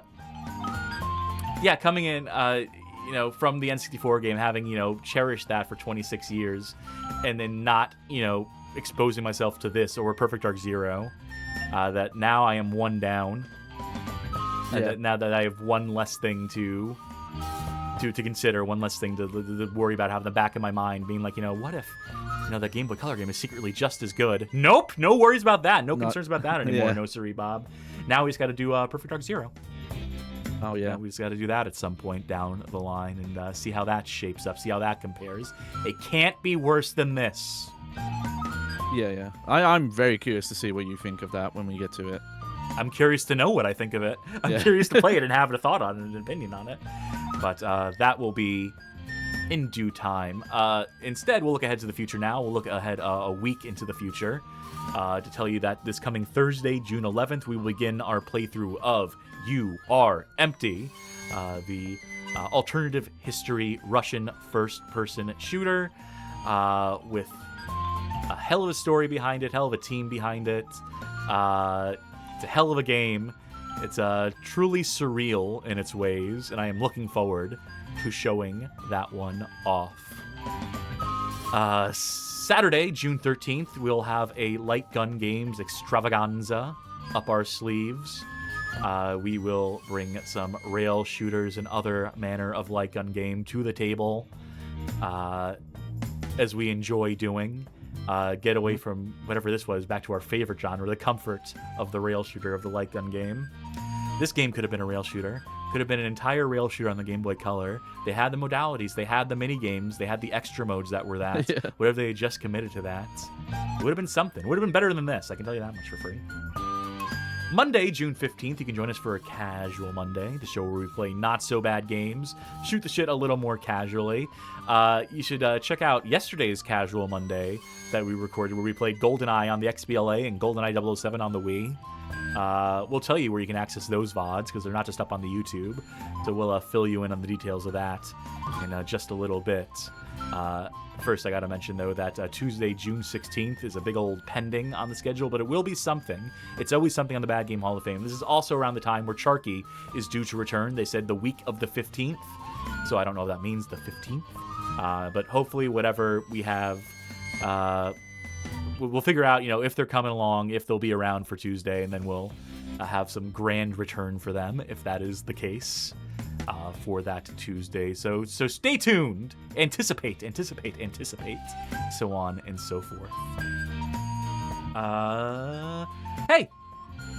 If you like what you saw here tonight, you might consider joining our Discord server. That's discord.gg/BGHOF, a community of connoisseurs, talk good games, bad games, every game in between, things that aren't games. Join our Bad Game Club, where, Johnny, what are people playing this month over in the Bad Game Club? Yes, we are playing SAS Anti-Terror-Force from the Bad Game Hall of Fame alumni, Atomic Planet, prolific PlayStation 2 first-person developer, Beverly Hills Cop, Skyscraper, Damon Summoner. It's a fascinating, weird game. But a lot of fun, a lot of going out of bounds, teleporting. It needs to be seen to be believed, so definitely check that out if you want to see how broken games can be. Hell of a way to sell folk on it. Yeah, commiserate with folk. The point of the Bad Game Club is that people in the community will play the game together, share their tips and tricks, and then their misery, their schadenfreude, so on and so forth. Bad Game Hall of Fame, typical Bad Game Hall of Fame stuff. But you suffer like we do, if you would consider doing such. It's a good team-building exercise, I would say.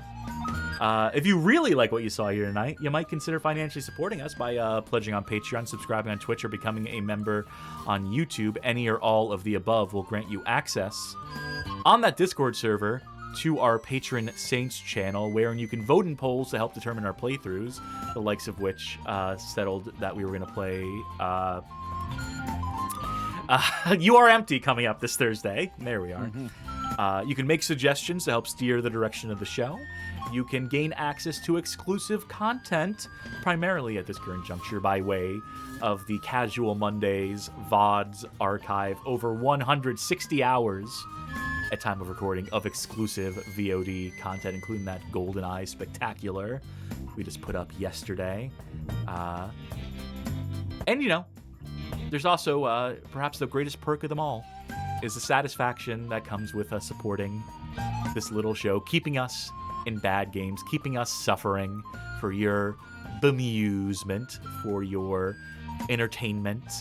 for your edification and education, your bad games education, courtesy of us here at the Bad Game Hall of Fame University. Not accredited, not yet.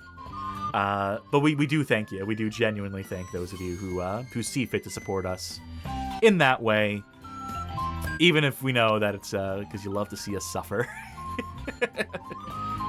If you can't financially support us, you're still looking for a way to help us out, you might consider going over to our YouTube channel, finding our suggested viewing playlist over on there. 20 handpicked episodes that we think make for some of the best onboarding onto this here show of ours that are fit to share with folk you know who might go for video game stream archives in the 3 to 4 hour range. Or maybe you know someone who's a secret agent. Maybe this was their training protocol. Maybe this is, in the same way that, the military used like Rainbow Six and Ghost Recon to train troops at a certain point.